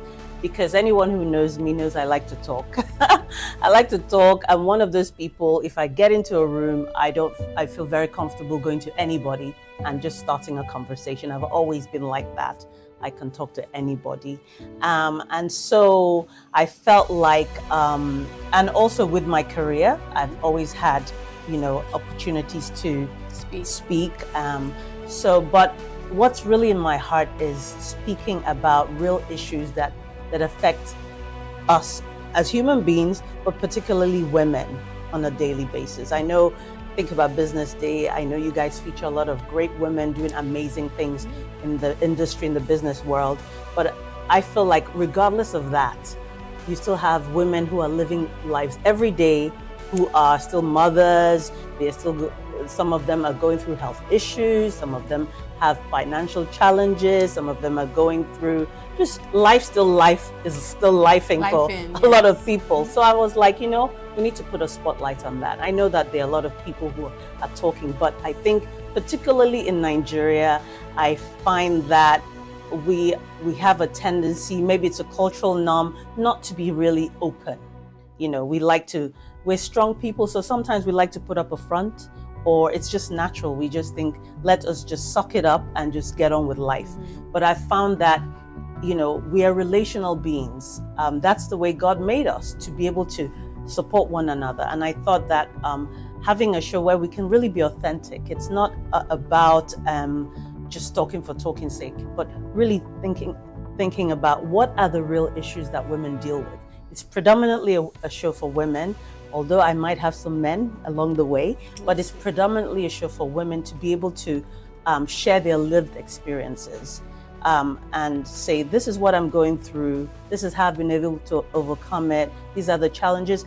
Inspire one person, even if it's one person I inspire that says, you know what, if she can go through that and is still standing, then I can do that too. So that's predominantly why I started this show. I'm very, very excited for you. I'm excited for this show. I'm just looking forward to seeing the conversations that will be stemming from this show, shining a spotlight on these conversations that could now lead to a solution to this problem. Exactly. Yeah. So who are the kind of guests we're looking to see on this show? You've already said that women. So do we have a sneak peek to the kind of women that will be? Well, to be honest, I want to put the spotlight on the everyday woman, to be honest. I might have a few celebrities on, a few people who are well known in their field, who are doctors, or I might have an industry person, but predominantly it's your everyday woman who is going through things, or who wants to just share about what they're doing.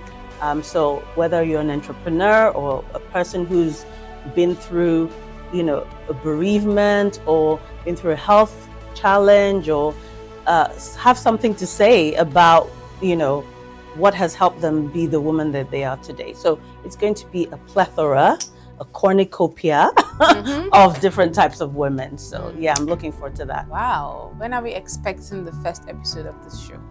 So we've already started filming, and I'm hoping that, very soon we'll start bringing out teasers, but the first show is going to air second week of January. And hopefully people will connect and basically be inspired, and will get great fellowship. You know what? Tell us precisely, you've spoken to us about, you've just been giving us, it's more like you're just giving us teasers, like the show is going to be about women, shining light on certain conversations. Do you want to just pinpoint certain topics that the viewers should expect?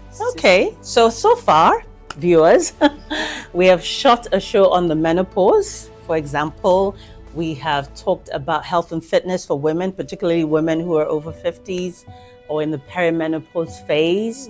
We'll be talking about today, as I speak, I'm on set, we'll be talking about women who've gone through divorce and life after divorce. We'll be talking about people who have gone through bereavement.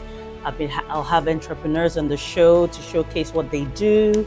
We'll be talking about relationships, particularly in the Nigerian context, and we know how that is. There will be no conversation off this table, to be honest, but we just want to be authentic about it, not sugarcoat it. And nothing is off. Nothing is off the table. We're going to be talking about, dating. We're going to be talking about sex, but not in a sleazy way, obviously. But yeah, real issues that affect real people, flesh and blood. Yes. So how do you feel at the end of every show? So far, so good. You've been able to shoot some episodes. How do you feel?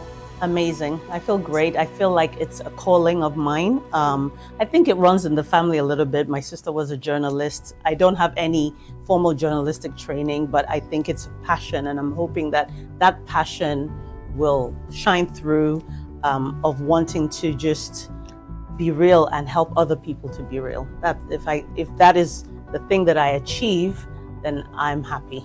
And I think you're doing very great. I think I'm also inspired for. Should I be saying this year? Because people will know, like, it's like she's seen a few episodes. Because I mean, I've seen a few of the episodes that you've done, and they're really amazing. And I can't wait to see how the audience, how the viewers that Real Talk with Pam will get. I can't wait to see how they accept this show. But what do you want to tell the viewers as we close? Yeah, I want to just say I'm hoping that you guys will connect with Real Talk with Pam. I'd like you to just have an open heart, share the links with your friend when the teasers come out, and I'm hoping that we will create a movement of women who are authentic and who have real conversations. Thank you very much. Thank you so much for watching. This has been the Business Day special, and I've been speaking with Pamela Ego, the host of Real Talk with Pam, coming soon to your screen on Business Day TV. Keep watching.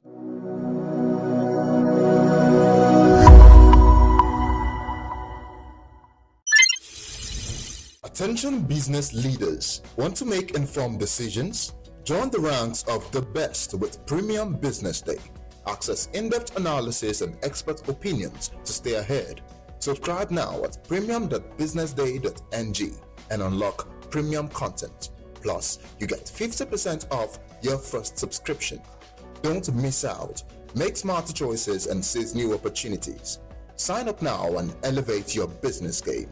Visit premium.businessday.ng today. My name is Nikki Alao. I'm the Chief Research Officer at Business Day Intelligence. Business Day Intelligence is a full-service market research and data company.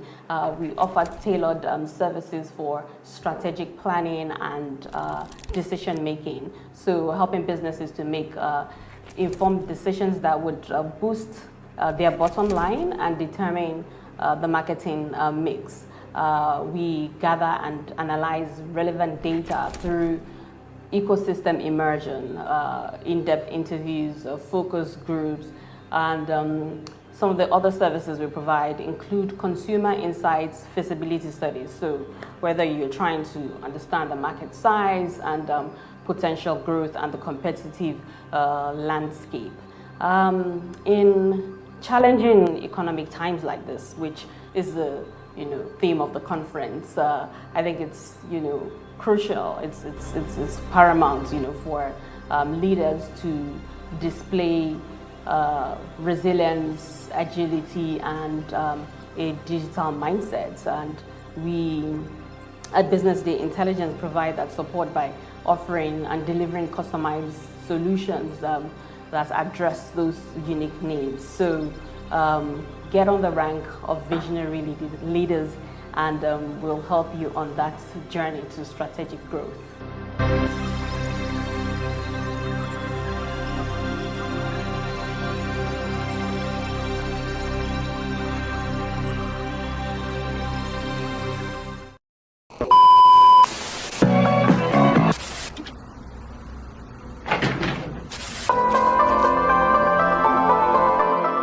This is the Business Day television broadcast.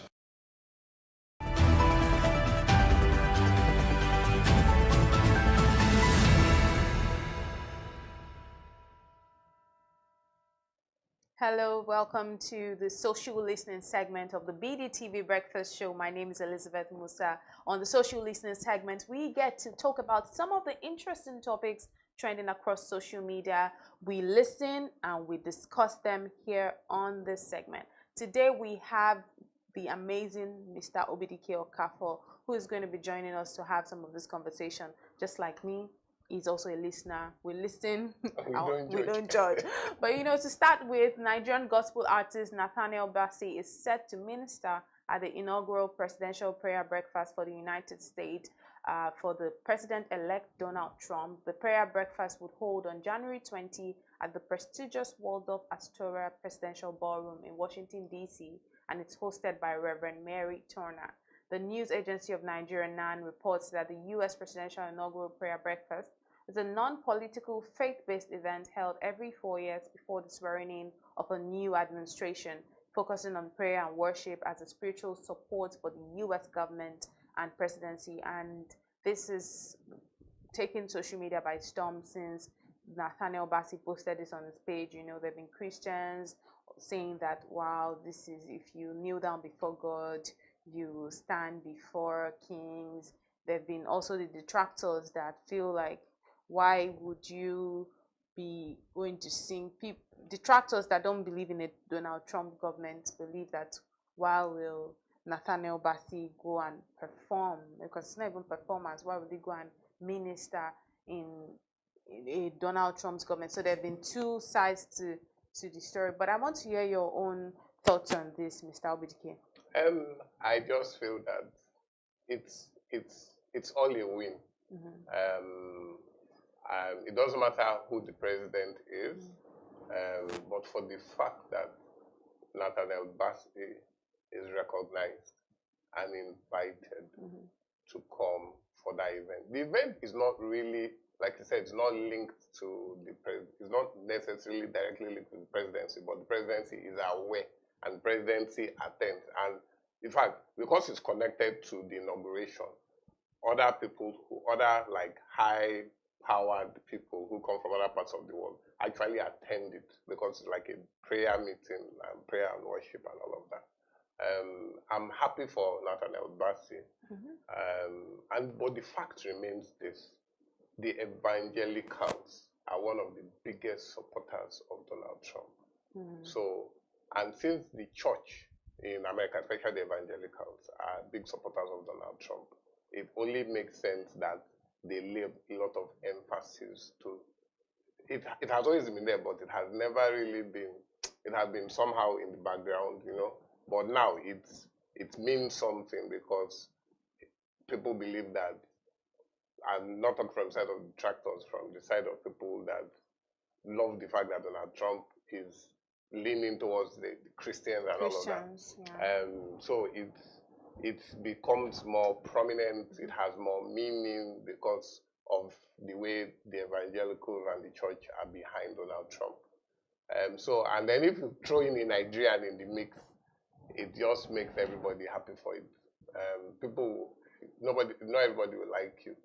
Personally, I think Donald Trump is just an interesting human being. Very interesting. I won't say more than that. So, but I'm happy. I'm excited for Nathaniel Bassey. Yes, but let's see some of the reactions on social media and what people are saying about this conversation, because that's really what we are about on this segment. Canadian Niger Monga says he's going to perform at the inauguration of an adjudicated sex offender with 34 counts of felony, who is not in prison only because he won the presidency. As a minister of the gospel, okay, yes, that's from a detractor's angle. Ezenwekere says, a man whose song is inspired by God will go places. The rest, they add worldly dance and soundtrack. Make I no call names. Good one for you, sir. That's from a supporter. D. Tycoon says, I'm proud of Nathaniel Bassey. Seeth a man diligent in his business, he will stand before kings and not mere men. Let's see if we have more reactions. The Mix Engineer says, consistency in God's work pays. A man who is diligent in his gift and ministry will minister before kings. If we have more reactions here, so I think that's about what we can take. But you can see the different views of people on social media, the people that believe that how would you go and minister or go and sing for, they believe that you're going to go and sing for the presidency of somebody of this sort of reputation. They are the people that believe that, oh, this man of God, wow, you know, this man of God, yes, now it says that a man diligent in his ways, he will stand before kings and he will not stand before mean men. But I think for my own take is just everyone and where they're seeing things from is very valid. But my own take is I'm just happy for Nathaniel. Just from a standpoint of a person, I always like to see the reward of hard work pay off. So not because it's Nathaniel Bassey, not because it's the gospel act, not because anything. It's just even if he was Davido and he was called to perform at this thing, I will still be 100% in support, because these are people that put in the work day in, day out. You want to see consistency pay off. You want to see people. So it gives hope for people that are doing things on the background. Nathaniel has been singing and ministering and doing amazing work for God, and for years now. This will be his first time going to sing in the United States at the presidency for the inaugural service or whatnot. And it's been a long time coming. So that's why for me it's just whether it was Tiwa Savage, whether the other time it was Tiwa Savage sang. Remember? Yes. This was in the UK. Tiwa Savage was not sang, and I remember the song she sang very clearly, Keys to the Kingdom. Why can't we not just be happy? Why is it that when it's a gospel artist, you come with angles? Everyone across board was happy. There was no single person that was against it. Everyone was happy, like, oh wow, our girl shining on stage, go and make us proud. Everyone was cheering her on. Every single person. Our comment sections were open. Nathaniel had to lock his comments because obviously he knew that Nigerians, and it's the hypocrisy for me. I think we've discussed it on this segment. We talk about the hypocritical nature of Nigerians. Nigerians can be, it's like keep the same energy. It's not to forget it's, and it's always like Christianity is always like an easy target. Like you just want, once it now falls under this religious or Christian everybody starts you start bringing up when Tiwa Savage was going to perform. I say it here boldly. When I read the pulse on social media, when I read the comment, everyone was supportive. They were all cheering out. I can't wait to see you shine on stage. I can't wait to see you. People forget that it's not all about Donald Trump. It's about the fact that Nathaniel Bassey will be ministering in a room full of world leaders and people who make important decisions in their countries. So it's not just about Donald Trump. It's the impact or the people he will reach, and they are reaching leaders. So for me, it just makes. That's why I'm saying that it's just the religious. It's just the religious take to it that is making it people get once it's someone that stands firmly for Christianity or whatnot, they tend to want to come for you.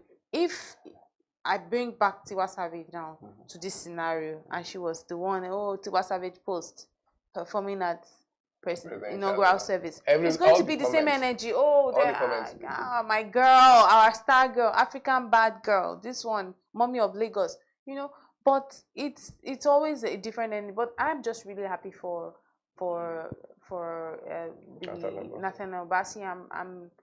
I just hope, I pray that it just goes very well for him. It's a beautiful one. It's a great opportunity. It's a great opportunity to represent Nigeria on a global stage like that. So Nigerians across board should be happy for it and just put away sentiment of religion, what sort of sentiment? Just be happy for him. I think on the final note from me, I think that this is a very good one.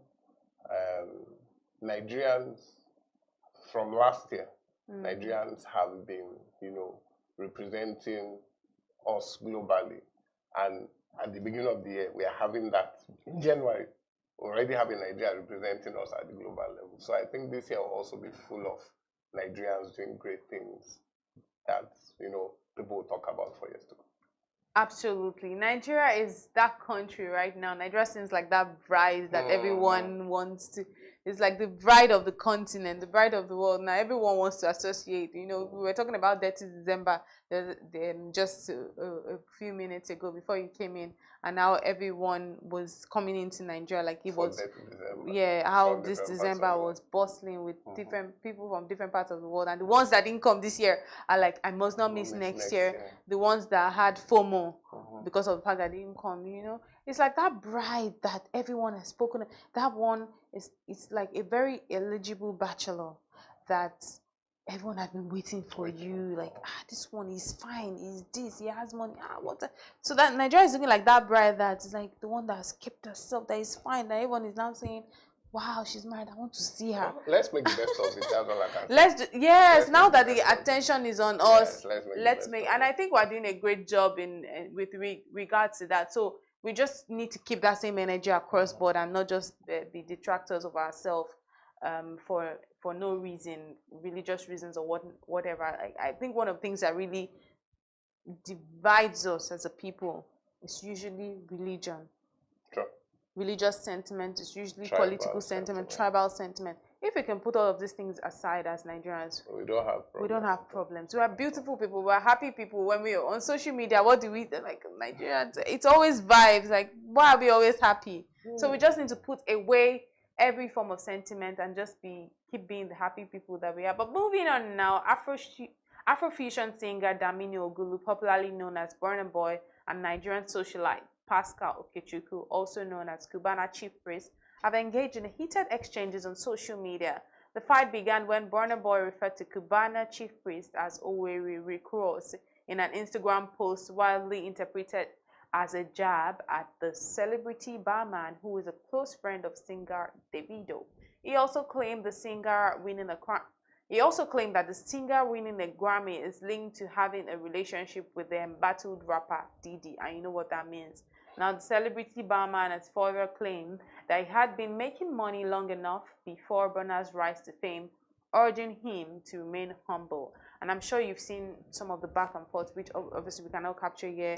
The back and forth from their stories, and rightfully Burna started it. Burna, African Giant, he started this entire thing, and everyone is wondering, where is this coming from? Is it because of the fact that Cubana Chief Priest is associated with Davido? Is it because of his relationship and the alleged bad blood that this big three have with each other, especially when it comes to Burna, Wizkid, and then against Davido?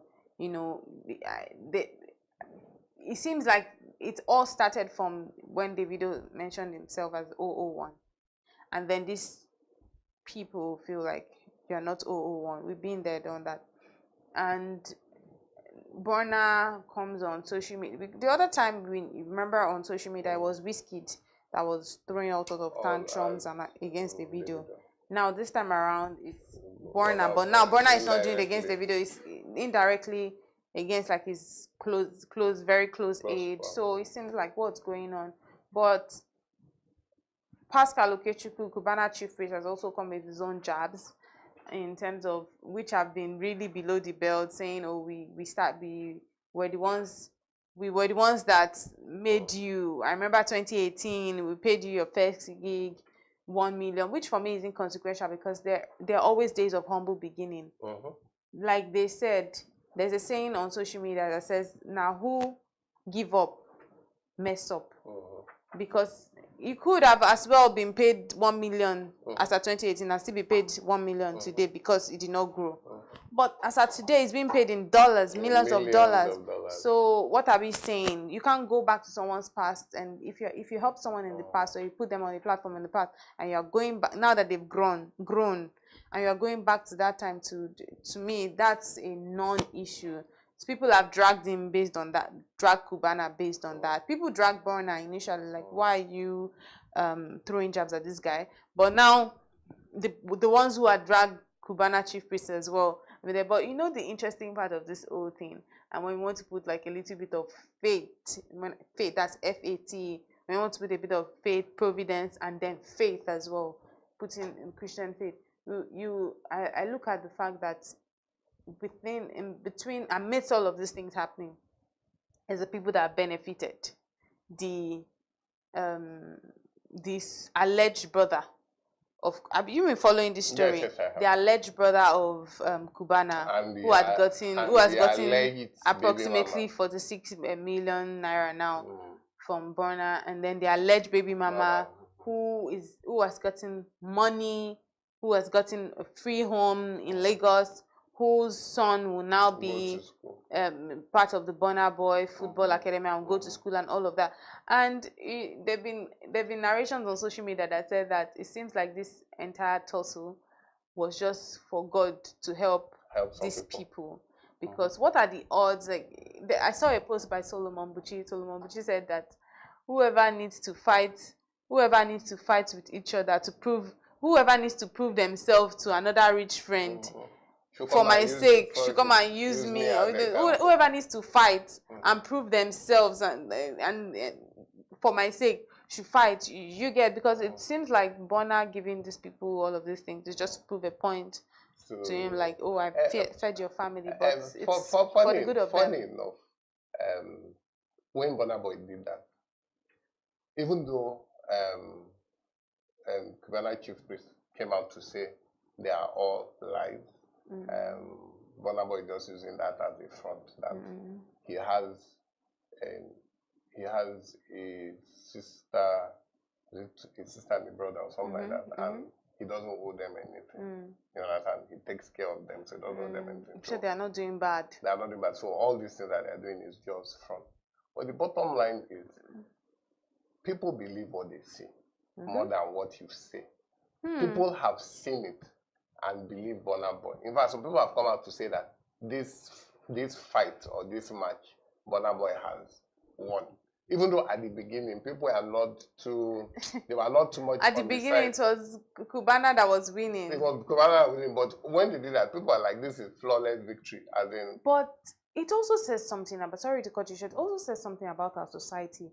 Why is it that, this thing I'm about to say, why is it that when money becomes, Nigerians worship money a lot?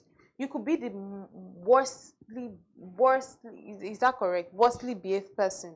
Is that correct? You could be the, you could be the worst behaved person. If you give people certain, you shut that conversation up.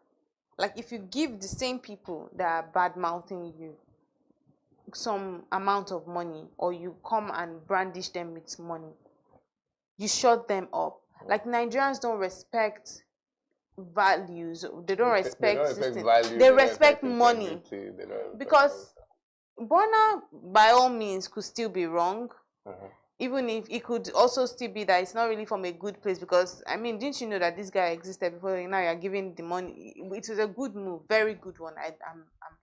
I'm just happy for but the lady, you see the way the brother, my point is the way the dimensions changed from all the people that were supporting Cubana to Burna, since he just dropped money, and then you started seeing on social media different people now identifying as Cubana's this one says I'm Cubana's sister, I'm Cubana's this. I felt like I was even close to going to say, oh, I'm Cubana, see our cheeks look alike Cubana's. But let's see some of the reactions on social media very quickly before I just get Victor Ochi says, this circle of so-called celebs and all, I just laugh with the way they do things and handle things. It's so absurd and funny to understand sometimes. Yes, I completely agree. Nice Light Media says, why did Cubana Chief Priest deny the young man when Burna Boy first mentioned him? Why is he denying him now? After Burna showed him love, some people will do anything to avoid public scrutiny. I believe Cubana Chief Priest is lying. CP is short form for Cubana Chief Priest. Eze Imo says CP is showing interest in Akpi's case because suddenly comes up to say, oh, Akpi, that's Darlington. They will come and bring him out. And it's like, oh, so you knew all the while he was there. Why didn't you rear your head? So, which is it? CP is showing interest in Akpi's case, which is a good thing, but I don't trust that speed. I don't trust that speed Darlington, which is Akpi. It could insult Chief Priest tomorrow because, I mean, he has an erratic behavior. let's take a look at more reactions. Eston says Cubana is not an artist, but Burna these days is bad for an A-list artist. Crypto Frank says male artists fighting more than female artists. Yeah, they say women are the ones that can't hold it together. But you know, Tim Chile says Burna don't do. You hardly see the video going all out to shade anyone, but this one's never stop. In all of it, I'm just really happy for the people that have gotten blessed. If it's truly true, that lady that comes from Kenya, Cubana Chief Priest, I remember when I first saw a video, Cubana Chief Priest had said he wasn't the father of the child. If she truly means it, because I've also seen a video of her, and I don't want to, like I said at the start of the show, we listen, we don't judge, or we judge small, or I don't even know. But when she gave her account, I also marveled at our morals these days, because she said they just met. He only told her his name. The first day they met, like in Kenya, I think she said they met somewhere. He only told her his name and they got together. Just like that. You don't know anything. No, like I know one night stand happened, but you don't know anything about the only details. Because she said she didn't know he was married. Because some people were coming after her that, but you knew he was married. So what? Let's even be honest. Like now you're coming to say you have his son, he's your son, is you people's child, but didn't you know he was married? So she comes on to say she didn't know he was married, she didn't know anything about him, that he only told her his name, Pascal Okechukwu, and they got together. I'm like, is that the standard these days? Like, you don't only know someone's name and you are already in bed with them. And that also tells me a lot still needs to be done when it comes to morals these days, you know. A lot needs to be done, but that's another angle completely to discuss. But generally, what Burna is doing, I wish them the best. Like I said yesterday, I think he just has a lot of time on his hand. When he goes on tour, all of these things they will forget. They don't even have time once it starts working. And I think January is like that season where they are relaxed. They don't have much to do, so their hands are itchy. You are not distracted. If you are preparing for a tour on stage, going from France to Germany to United States, you won't even have time to think about this thing. But I think now you see Whiskey too. Yesterday too, there was Whiskey seeing someone on the street and saying, "What's wrong with you? Will you even be in Nigeria in the first place?" You won't even have time to think of. So I think they just have a lot of time on their hands. I hope that they just keep being amazing artists in terms of the music that they give us on they churn out on a day-to-day basis. In terms of putting Nigeria on the map, they are doing amazing. But Mr. Obidike, I just want to hear your final words before we Okay, my final word is in the words of Paul Okoye, who organizes, I think, One Africa Fest or something like that. He said these are two big grown men who are just behaving like children. And I think for me that sums it up a lot. They are too old to be doing all type of nonsense. As in, you leave that for young people to fight. So it doesn't make any sense, but it's fine. Absolutely. Thank you so much, Mr. Obidike, for sharing your thoughts with us on the social listening segment today. It's always a delight speaking with you, and I hope I'll see you again tomorrow. But that is how we wrap it up on the social listening segment today on the BDTV Breakfast Show. It's my delight to have been speaking with you all morning. My name is Elizabeth Musa. Do stay with us.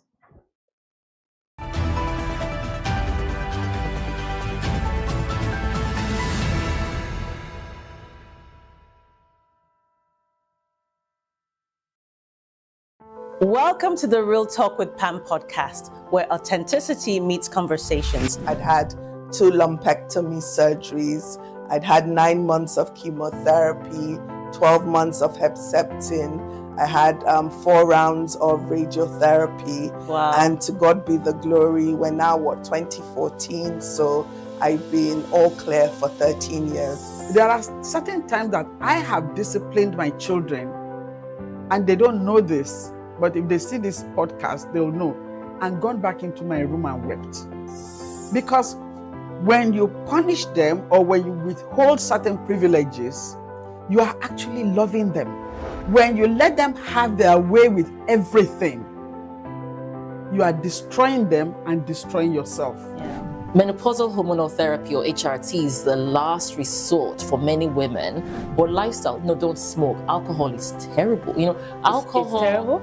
Alcohol and smoking would increase your chances of breast cancer way more than HRT would. Oh, wow. There are so many things out there. How many are getting take? Yeah. What about Yeah. So many things you can take. But the problem is, you hear, oh, that one is good, you buy it. This one is good, and then They end up having all these different things. Real Talk with Pam remains committed to fostering authentic conversations that inspire and empower. This is Pamela Igbo. I am your host of Real Talk with Pam show.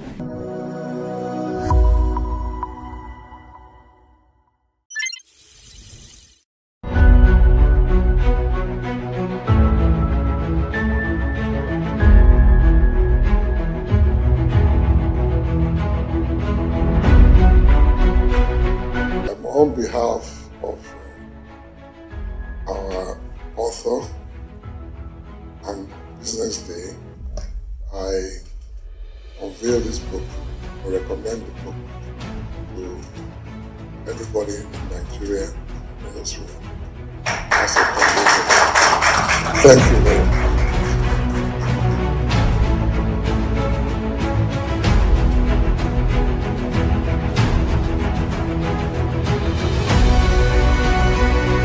I want to congratulate you, Femi, for putting this together. I'd like to thank Frank Agbogun, Business Day, for giving him the platform to do this. I was part of this because our facility was asked to answer questionnaires and fill forms.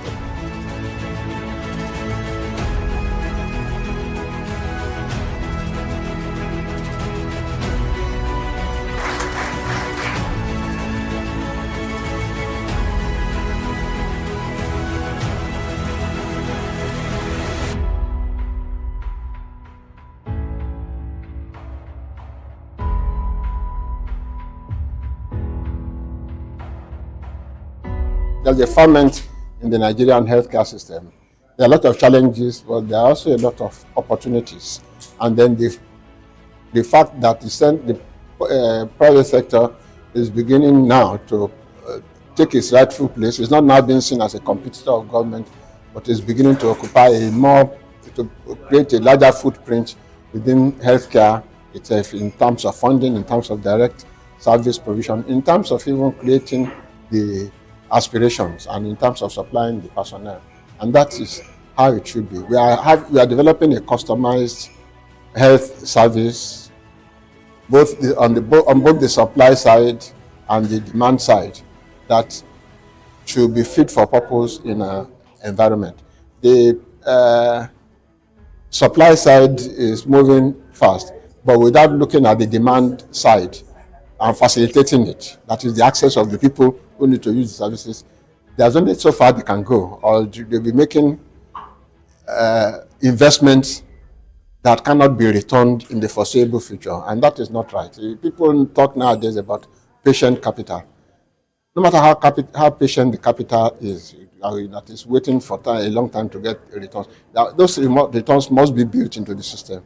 That means somebody must be paying equitable amounts of money for the service that is being rendered. It doesn't have to be the person who uses the service. In fact, our aspiration is that it should be the people who are paying out of pocket should be reduced to like a 0% within the context of Nigeria. And yet, everybody who needs that service should be able to get it.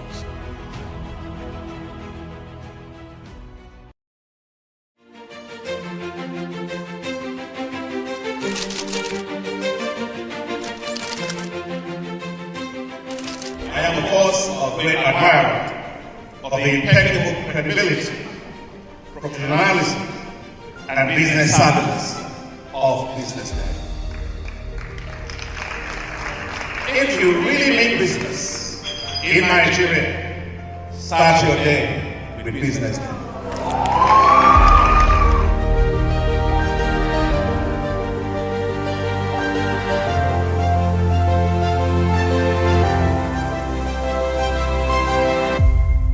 Business Day is West Africa's leading provider of business intelligence and information.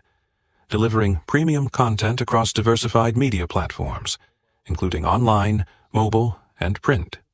Since its inception in 2001 with a weekly newspaper production, BusinessDay has expanded its reach to provide exclusive content accessible through print, mobile, and online channels. Our premium offerings are further enriched with syndicated content from esteemed sources like the Financial Times, The Economist, and the Harvard Business Review. At BusinessDay, our mission is clear: to be the foremost provider of business and financial content, empowering readers to make informed decisions in Nigeria and Africa.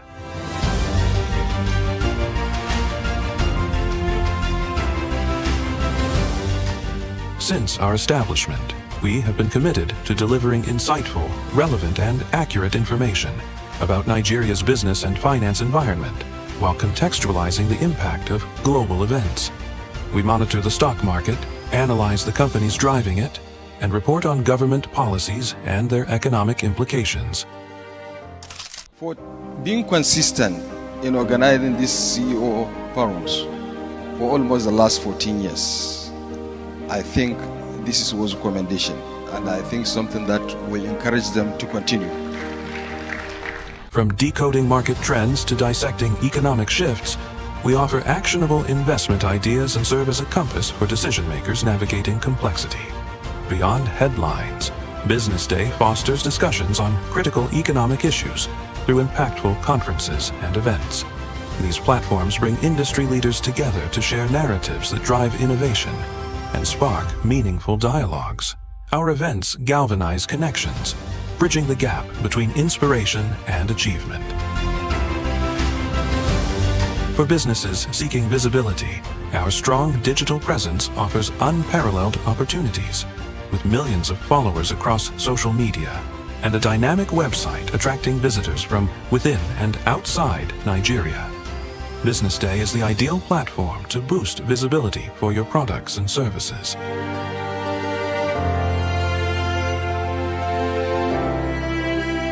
If you're looking for in-depth analysis and expert opinions on Nigeria and Africa's business landscape, BusinessDay is your guide. Attention business leaders. Want to make informed decisions? Join the ranks of the best with Premium Business Day. Access in-depth analysis and expert opinions to stay ahead. Subscribe now at premium.businessday.ng and unlock premium content. Plus, you get 50% off your first subscription. Don't miss out. Make smarter choices and seize new opportunities. Sign up now and elevate your business game. Visit premium.businessday.ng today.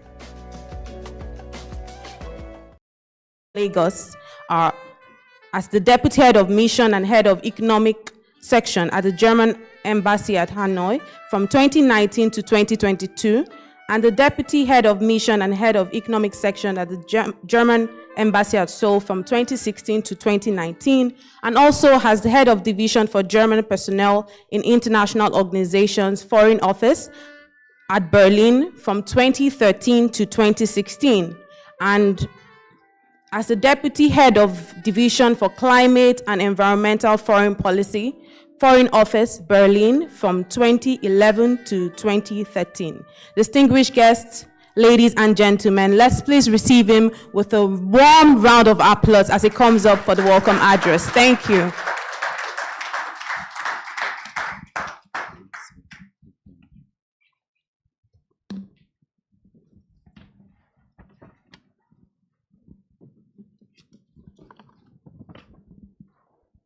Good morning to everybody. Honorable Federal Minister Mohammed Idris, I know he is not available, but he will be represented soon. Dear Dr. Richard Ikebe, Chairman of the Board of BusinessDay Media. Dear Frank Agbogun, Founder and CEO of BusinessDay Media Limited. Thanks a lot to you, Frank, that we are together here this morning. It was really a good idea to send your collaborator, Ime Inang, to my office and get me integrated in this initiative. Thank you very much. Dear Aisha Ibrahim, I know she's not here, but represented President of the National Association of Women Journalists. I know there are two fronts, the front fighting for media freedom and the front fighting for gender equality, so I can only admire this work. Esteemed professionals representing the fourth estate, dear legal colleagues, dear diplomatic colleagues, distinguished partners and participants. A political demonstration with thousands of participants is moving through a city. A couple of journalists and camera teams are accompanying the move. Suddenly, from the midst of the crowd, a few sportive men jump out and attack the media representatives. Police is nearby but cannot be fast enough. A female journalist and a male camera staff have to be treated in hospital. 2 TV cameras are destroyed. Sorry, ladies and gentlemen, I'm misleading you. This is not Nigeria, this is Germany 2024. So, my first message is, you are not alone. The working environment of the fourth estate, it's actually the same expression in German, vierte Gewalt, fourth estate, of independent media and all their staff deserves more attention in both our countries and beyond. Therefore, our gathering today is not just timely, but really important in highlighting the current challenges for the fourth estate in Nigeria. We jointly have to find ways and means how to protect the freedom of the press, the freedom of independent media better. My second message is we have to be aware of what is at stake. Nigeria has been a populist democracy without interruption since 1999, since 25 years. The level of media freedom compared on a global political scale has been relatively high since then. My wife and I know what we are talking about. Our previous posting was Hanoi, Vietnam. There are no free independent media in Vietnam. There is no freedom of expression in this country. And when you are together in a restaurant with 4 Vietnamese people, you will not get any open opinion of one of the 4. When you sit in Lagos in a restaurant with 4 Nigerians, I promise you, you get at least 5 or 6 clear opinions. So we have to be aware of these differences on the global scale. And in any case, we shouldn't take media freedom for granted. Free, unharassed media are not just a precondition for a democratic society in general. They are essential for any meaningful level of accountability and transparency. And this does not only refer to the political system, but to the economy, to the health sector, to the social system, actually to many key aspects of people's day-to-day lives. I meet so many Nigerians who tell me, this is corrupt, and here's corruption. Public funds are mismanaged. There are palliatives, but no transparency. Who shall report about all of this? Who can inform the citizens in a reliable way? Who can build up public pressure to fight, for example, corruption? If not, free and independent media recognized and protected by the state. Ladies and gentlemen, as a foreign diplomat based in Lagos, on the one hand, I can only appreciate the existing level of press freedom in Nigeria. I receive 3 independent newspapers every morning. It's not a secret, one of them is the BusinessDay, but I promise you I'm not being paid for this. The consulate is paying the subscription. There are courageous domestic TV stations. Especially my wife is really a fan of both Rise TV, Channels TV, to be better informed. And there are other TV channels with enlightening programs and great personnel. But, on the other hand, there is bad news as well. According to the 2024 World Press Freedom Index, compiled by Reporters Without Borders, Nigeria ranks 112 out of 180 countries. While this rank does not sound that bad, maybe, the index report clearly states that being a journalist in Nigeria is a risky job. Nigerian journalists are regularly monitored, attacked, and arbitrarily arrested. Even I, as a foreign observer, know of several bad cases, especially during the 2023 election campaign and around the national protests recently in August 2024. A quote from the most recent index report reads as follows: "The level of governmental interference in the news media is significant. It can involve pressure, harassment of journalists and media outlets, and even censorship." So I can only urge all of you to jointly find ways to improve this situation. Ladies and gentlemen, in closing, allow me to refer to an international body existing since 2019, the so-called Media Freedom Coalition, MFC. Since January 2024, Germany has been co-chairing this multilateral network.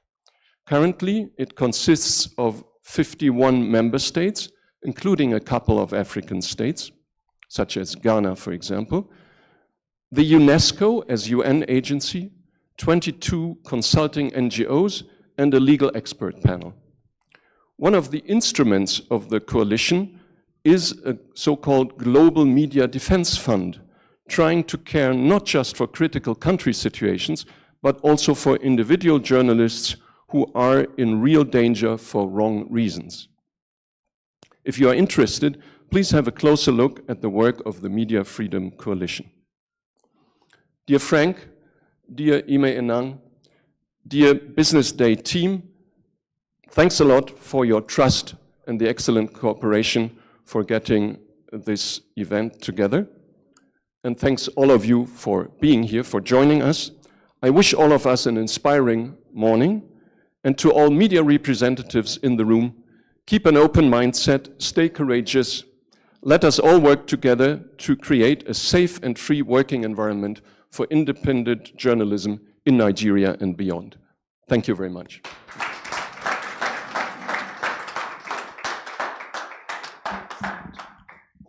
Thank you very much, Your Excellency, for that amazing keynote address. We will now be taking a goodwill message from Mrs. Aisha Ibrahim. She is the president of the National Association of Women Journalists, and she'll be giving us a goodwill message. But before she comes up, Mrs. Aisha Ibrahim is a devoted civil servant and journalist with a bachelor's degree in mass communication and over 3 decades of experience. Professional background, she has served in various public sector roles, including information attaché positions in ministries such as the Women's Affairs and Social Development, Budget and Planning, at the State Universal Primary Education Board and the State Ministry of Housing and Energy and the Ministry of Health and Health Management Board. She also served as press secretary to the former governor's wife and held roles at the Borno State Liaison Office in Kaduna and later Abuja.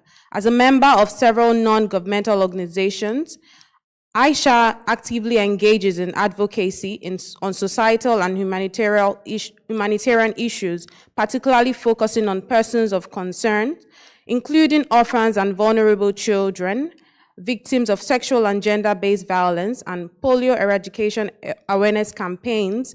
And she also has amazing educational background. Our educational journey includes attending Gladima Primary School in Blue and the American International School of Islamabad, Pakistan, and the Armitage High School in Gambia, St. Augustine's High School in the Gambia, and the University of Maiduguri. And she obtained a bachelor degree in mass communication in 1989, and she's represented today by Mrs. Diola Ekine, the Lagos State Chapter Chairman. Please make her feel welcome as she comes up for the goodwill message. Thank you.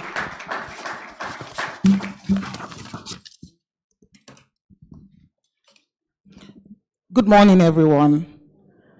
Please permit me to maintain the already established protocol I will be delivering the goodwill message on behalf of the National President of Nigeria Association of Women Journalists, Ajia Aisha Ibrahim. This dialogue with the theme, Empowering Nigerian Fourth Estate, Legal Framework and Issues of Media Resilience and Sustainability, is not only timely but crucial to the ongoing efforts to strengthen the media roles in public opinion, promoting accountability and advancing justice. As journalists, our work extends beyond mere information dissemination. It involves educating, enlightening, and empowering citizens to actively participate in democratic processes. However, to fulfill this role effectively, we must address the challenges threatening media resilience and sustainability in our nation. Today, we gather to discuss how legal framework can enhance the media ability to withstand these challenges and sustain its mission. A supportive legal framework rooted in protection of press freedom and the rights of journalists is essential for media resilience. Without clear policies that safeguards media practitioners and institutions, our work remains vulnerable to undue pressure, harassment, and economic instability. A resilient media is not only essential for democracy, but also for nation building. The resilience in the Nigerian media, especially in times of political, economic, and social unrest, has proven indispensable. However, resilience cannot solely depend on the tenacity of individual journalists or media houses. It must be fortified by institutional support, policy backing, and respect for journalistic freedom and independence. At NAWAJ, we are invested in ensuring that women in journalism have equal opportunities to thrive within a resistant media environment. Gender equality within the profession strengthens the media as a whole, bringing diverse perspective to the fore. Addressing the unique challenges faced by female journalists, both legal and cultural, is integral and achieving a more robust and sustainable fourth estate. The economic stability of media organizations is equally crucial. With shrinking revenue streams, especially in print journalism, there is an urgent need for innovation and adaptation to ensure the financial viability of the sector. We must explore new models of media financing, such as digital monetization and partnerships, while advocating for policies that encourages investment in media industry. This policy dialogue also provides an opportunity to address the critical issues of media harassment. Journalists are increasingly at risk due to pressures and dangers associated with investigative reporting. We must call on our lawmakers and policymakers to enact and enforce laws that protect journalists, guaranteeing them the freedom to perform their duties without fear of intimidation or harm. Furthermore, we need stronger mechanisms to combat misinformation and disinformation, which have become significant challenges in the digital age. It is vital to establish a legal framework that not only curbs the spread of false information, but also protects the right of journalists to report freely and accurately without undue censorship. As we deliberate today, let us remember that a thriving and resilient media is the backbone of our democracy. It empowers citizens, promotes transparency, and drives accountability.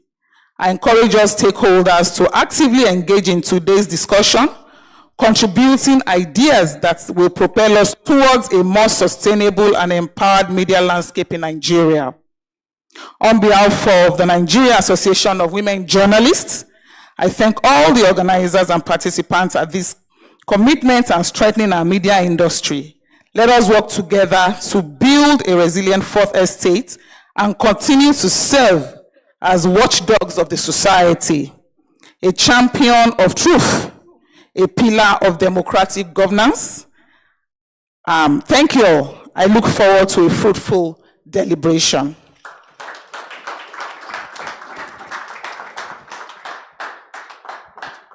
Thank you very much once again.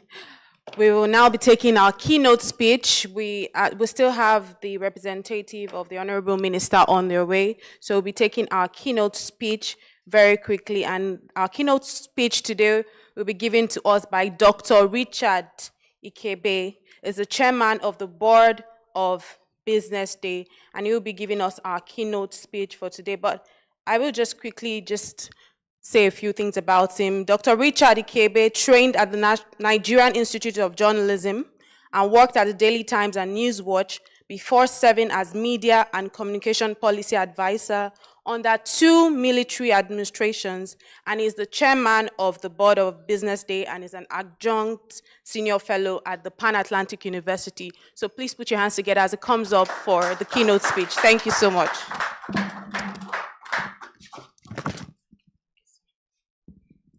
Good morning. How are you guys doing?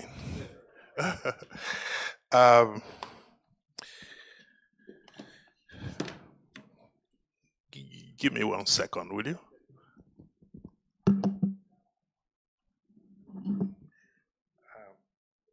I am one of those people that is called a digital alien. It's here. That's good. I want to, Your Excellency, thank you for joining us and for being part of this.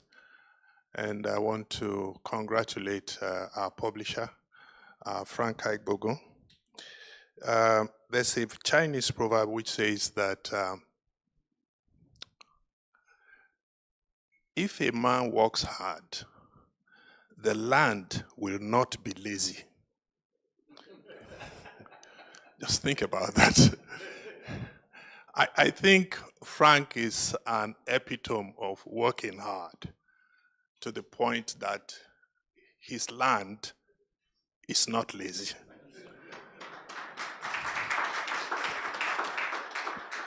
Anybody who is involved in the media industry in Nigeria knows how hard it is to sustain a media formation and how quickly they die.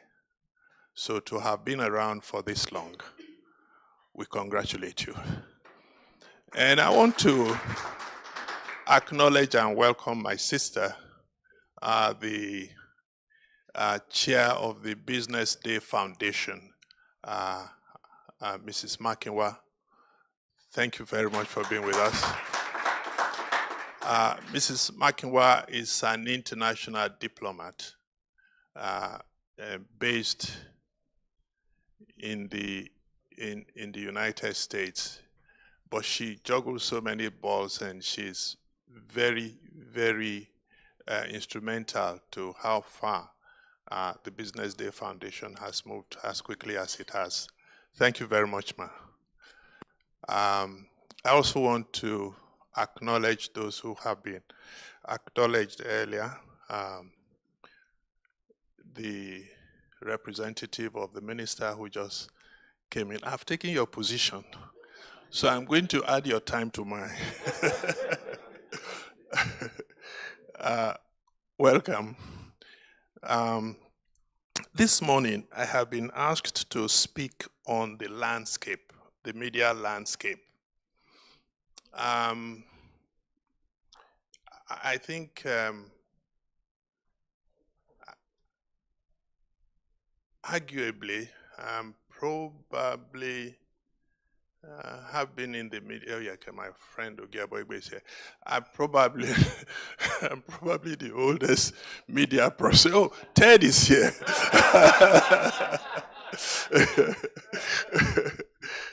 Ted and I were in the Daily Times in the 70s. So you can begin to want to guess.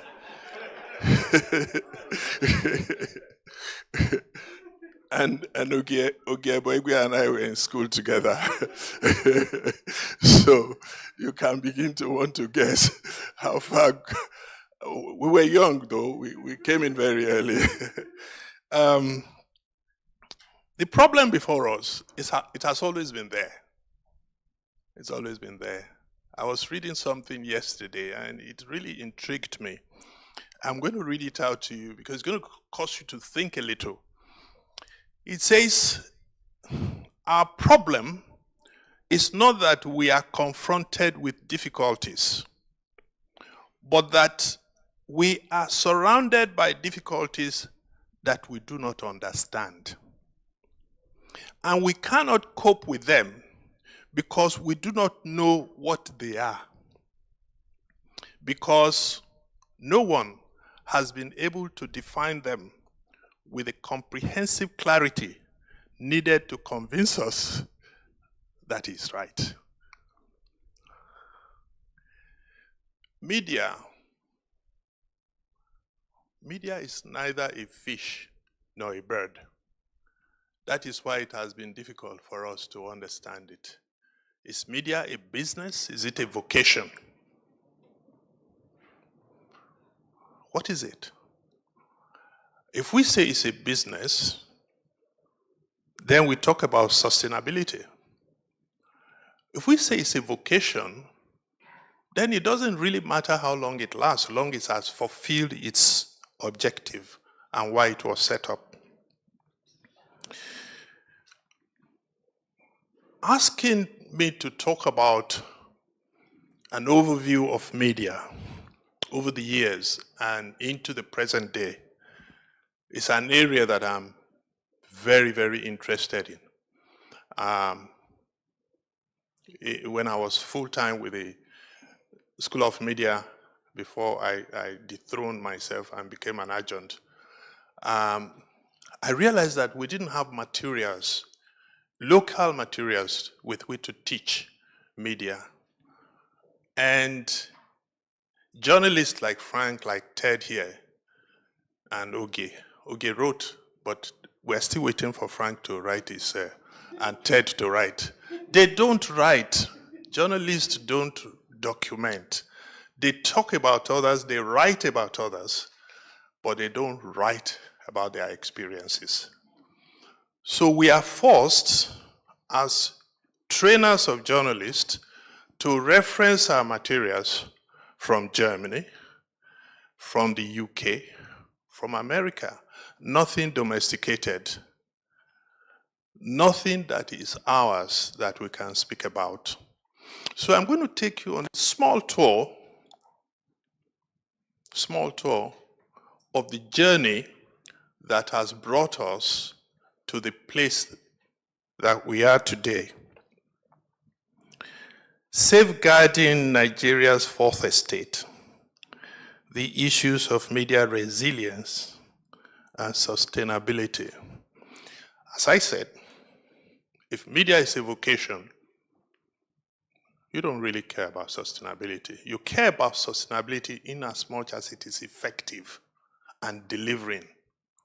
But if media is a business, then you have to worry whether you're going to be able to pay your staff tomorrow. But if it is both, and who says it cannot be both?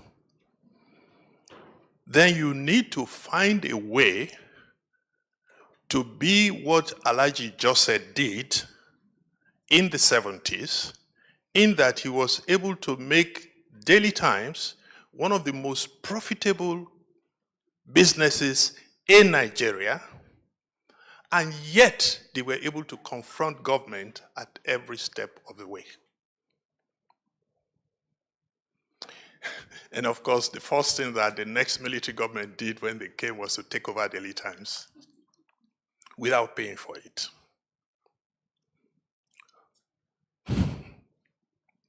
In many ways, the story of the Nigerian media, its potentials, the grand power politics that is at play within the media, the enduring hope for change. We're always hoping that something will in as far as they were fighting each other. And how I wish we have started and we have stopped fighting each other in the media today. Have we? Let's move on. The second group, the second area I'd like to talk about very briefly, to deepen regional and ethnic rivalries with disastrous consequences for the First Republic. Many media outfits died with the Civil War. West African Pilot died, and several other newspapers. Take you to the third era, the military. On Saturday morning, he was having breakfast. I had that same table where they killed him.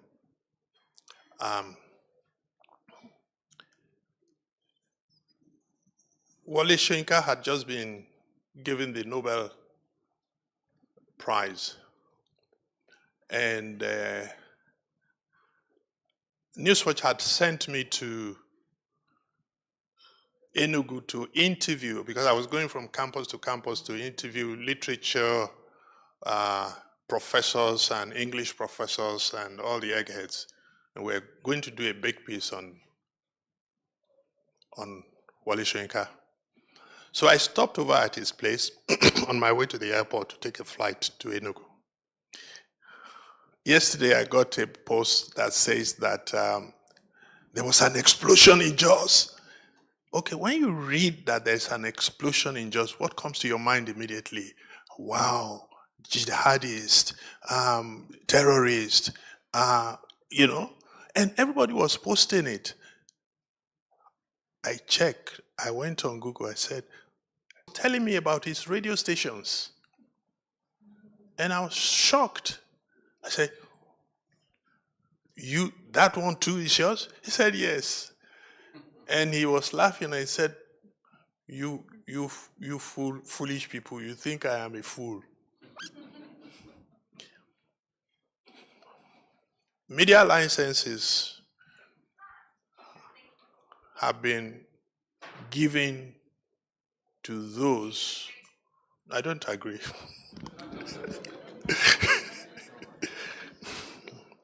When the press is controlled by a small group of powerful individuals, it no longer serves the public interest.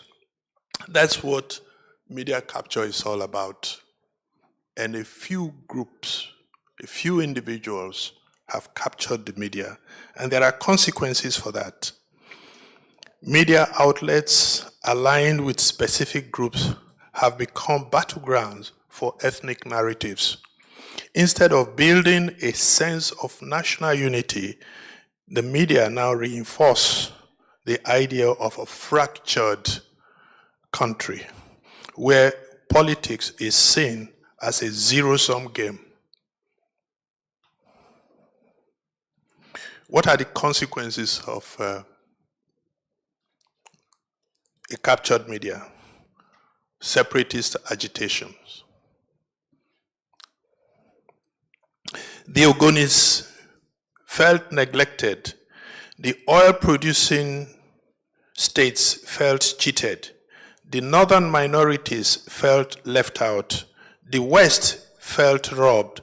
The core North felt that they only held titles, but not real power. The East has always felt oppressed and marginalized. That is the nation that we now live in. I think it was Egosa Osage who wrote a book on every hamlet wants a state, you know. That is where we have found ourselves. The second, I'm now talking to you about what exists today.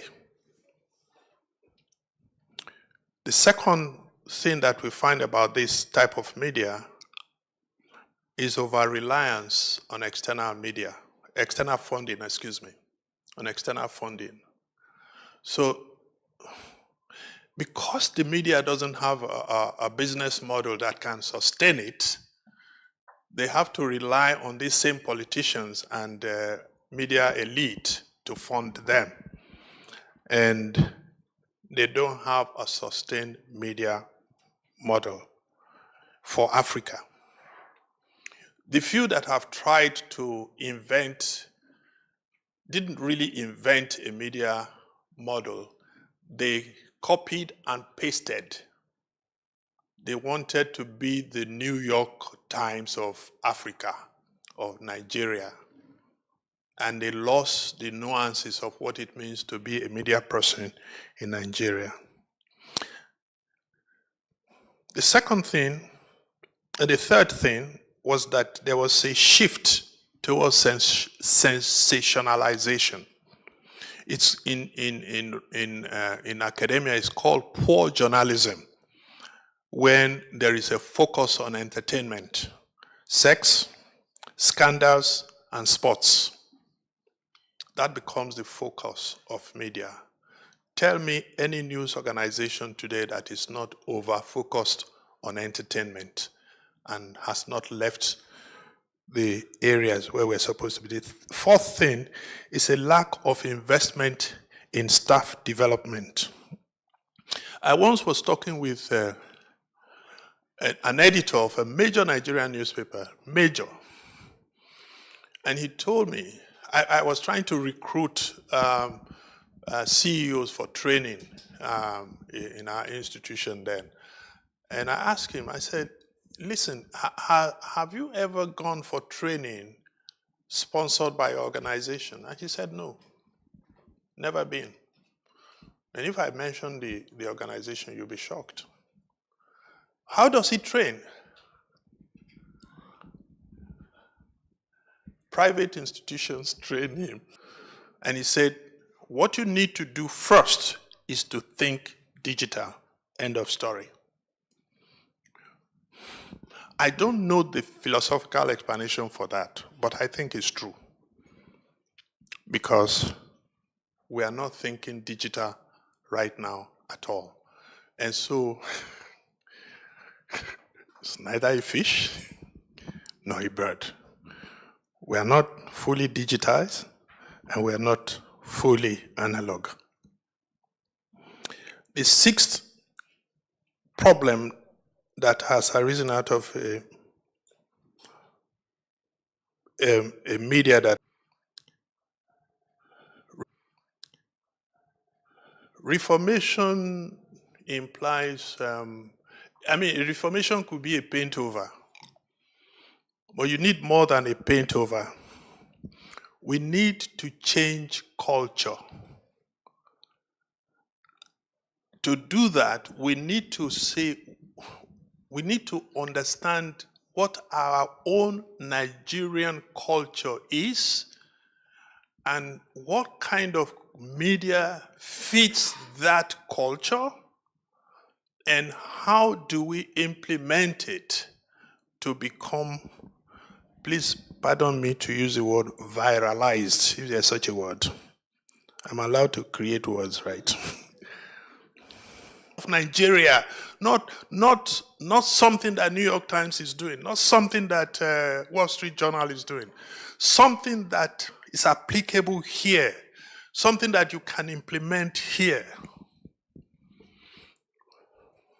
Of course, they will tell us about subscription models, about membership programs, about events and conferences, about crowdfunding, but that's not what we need.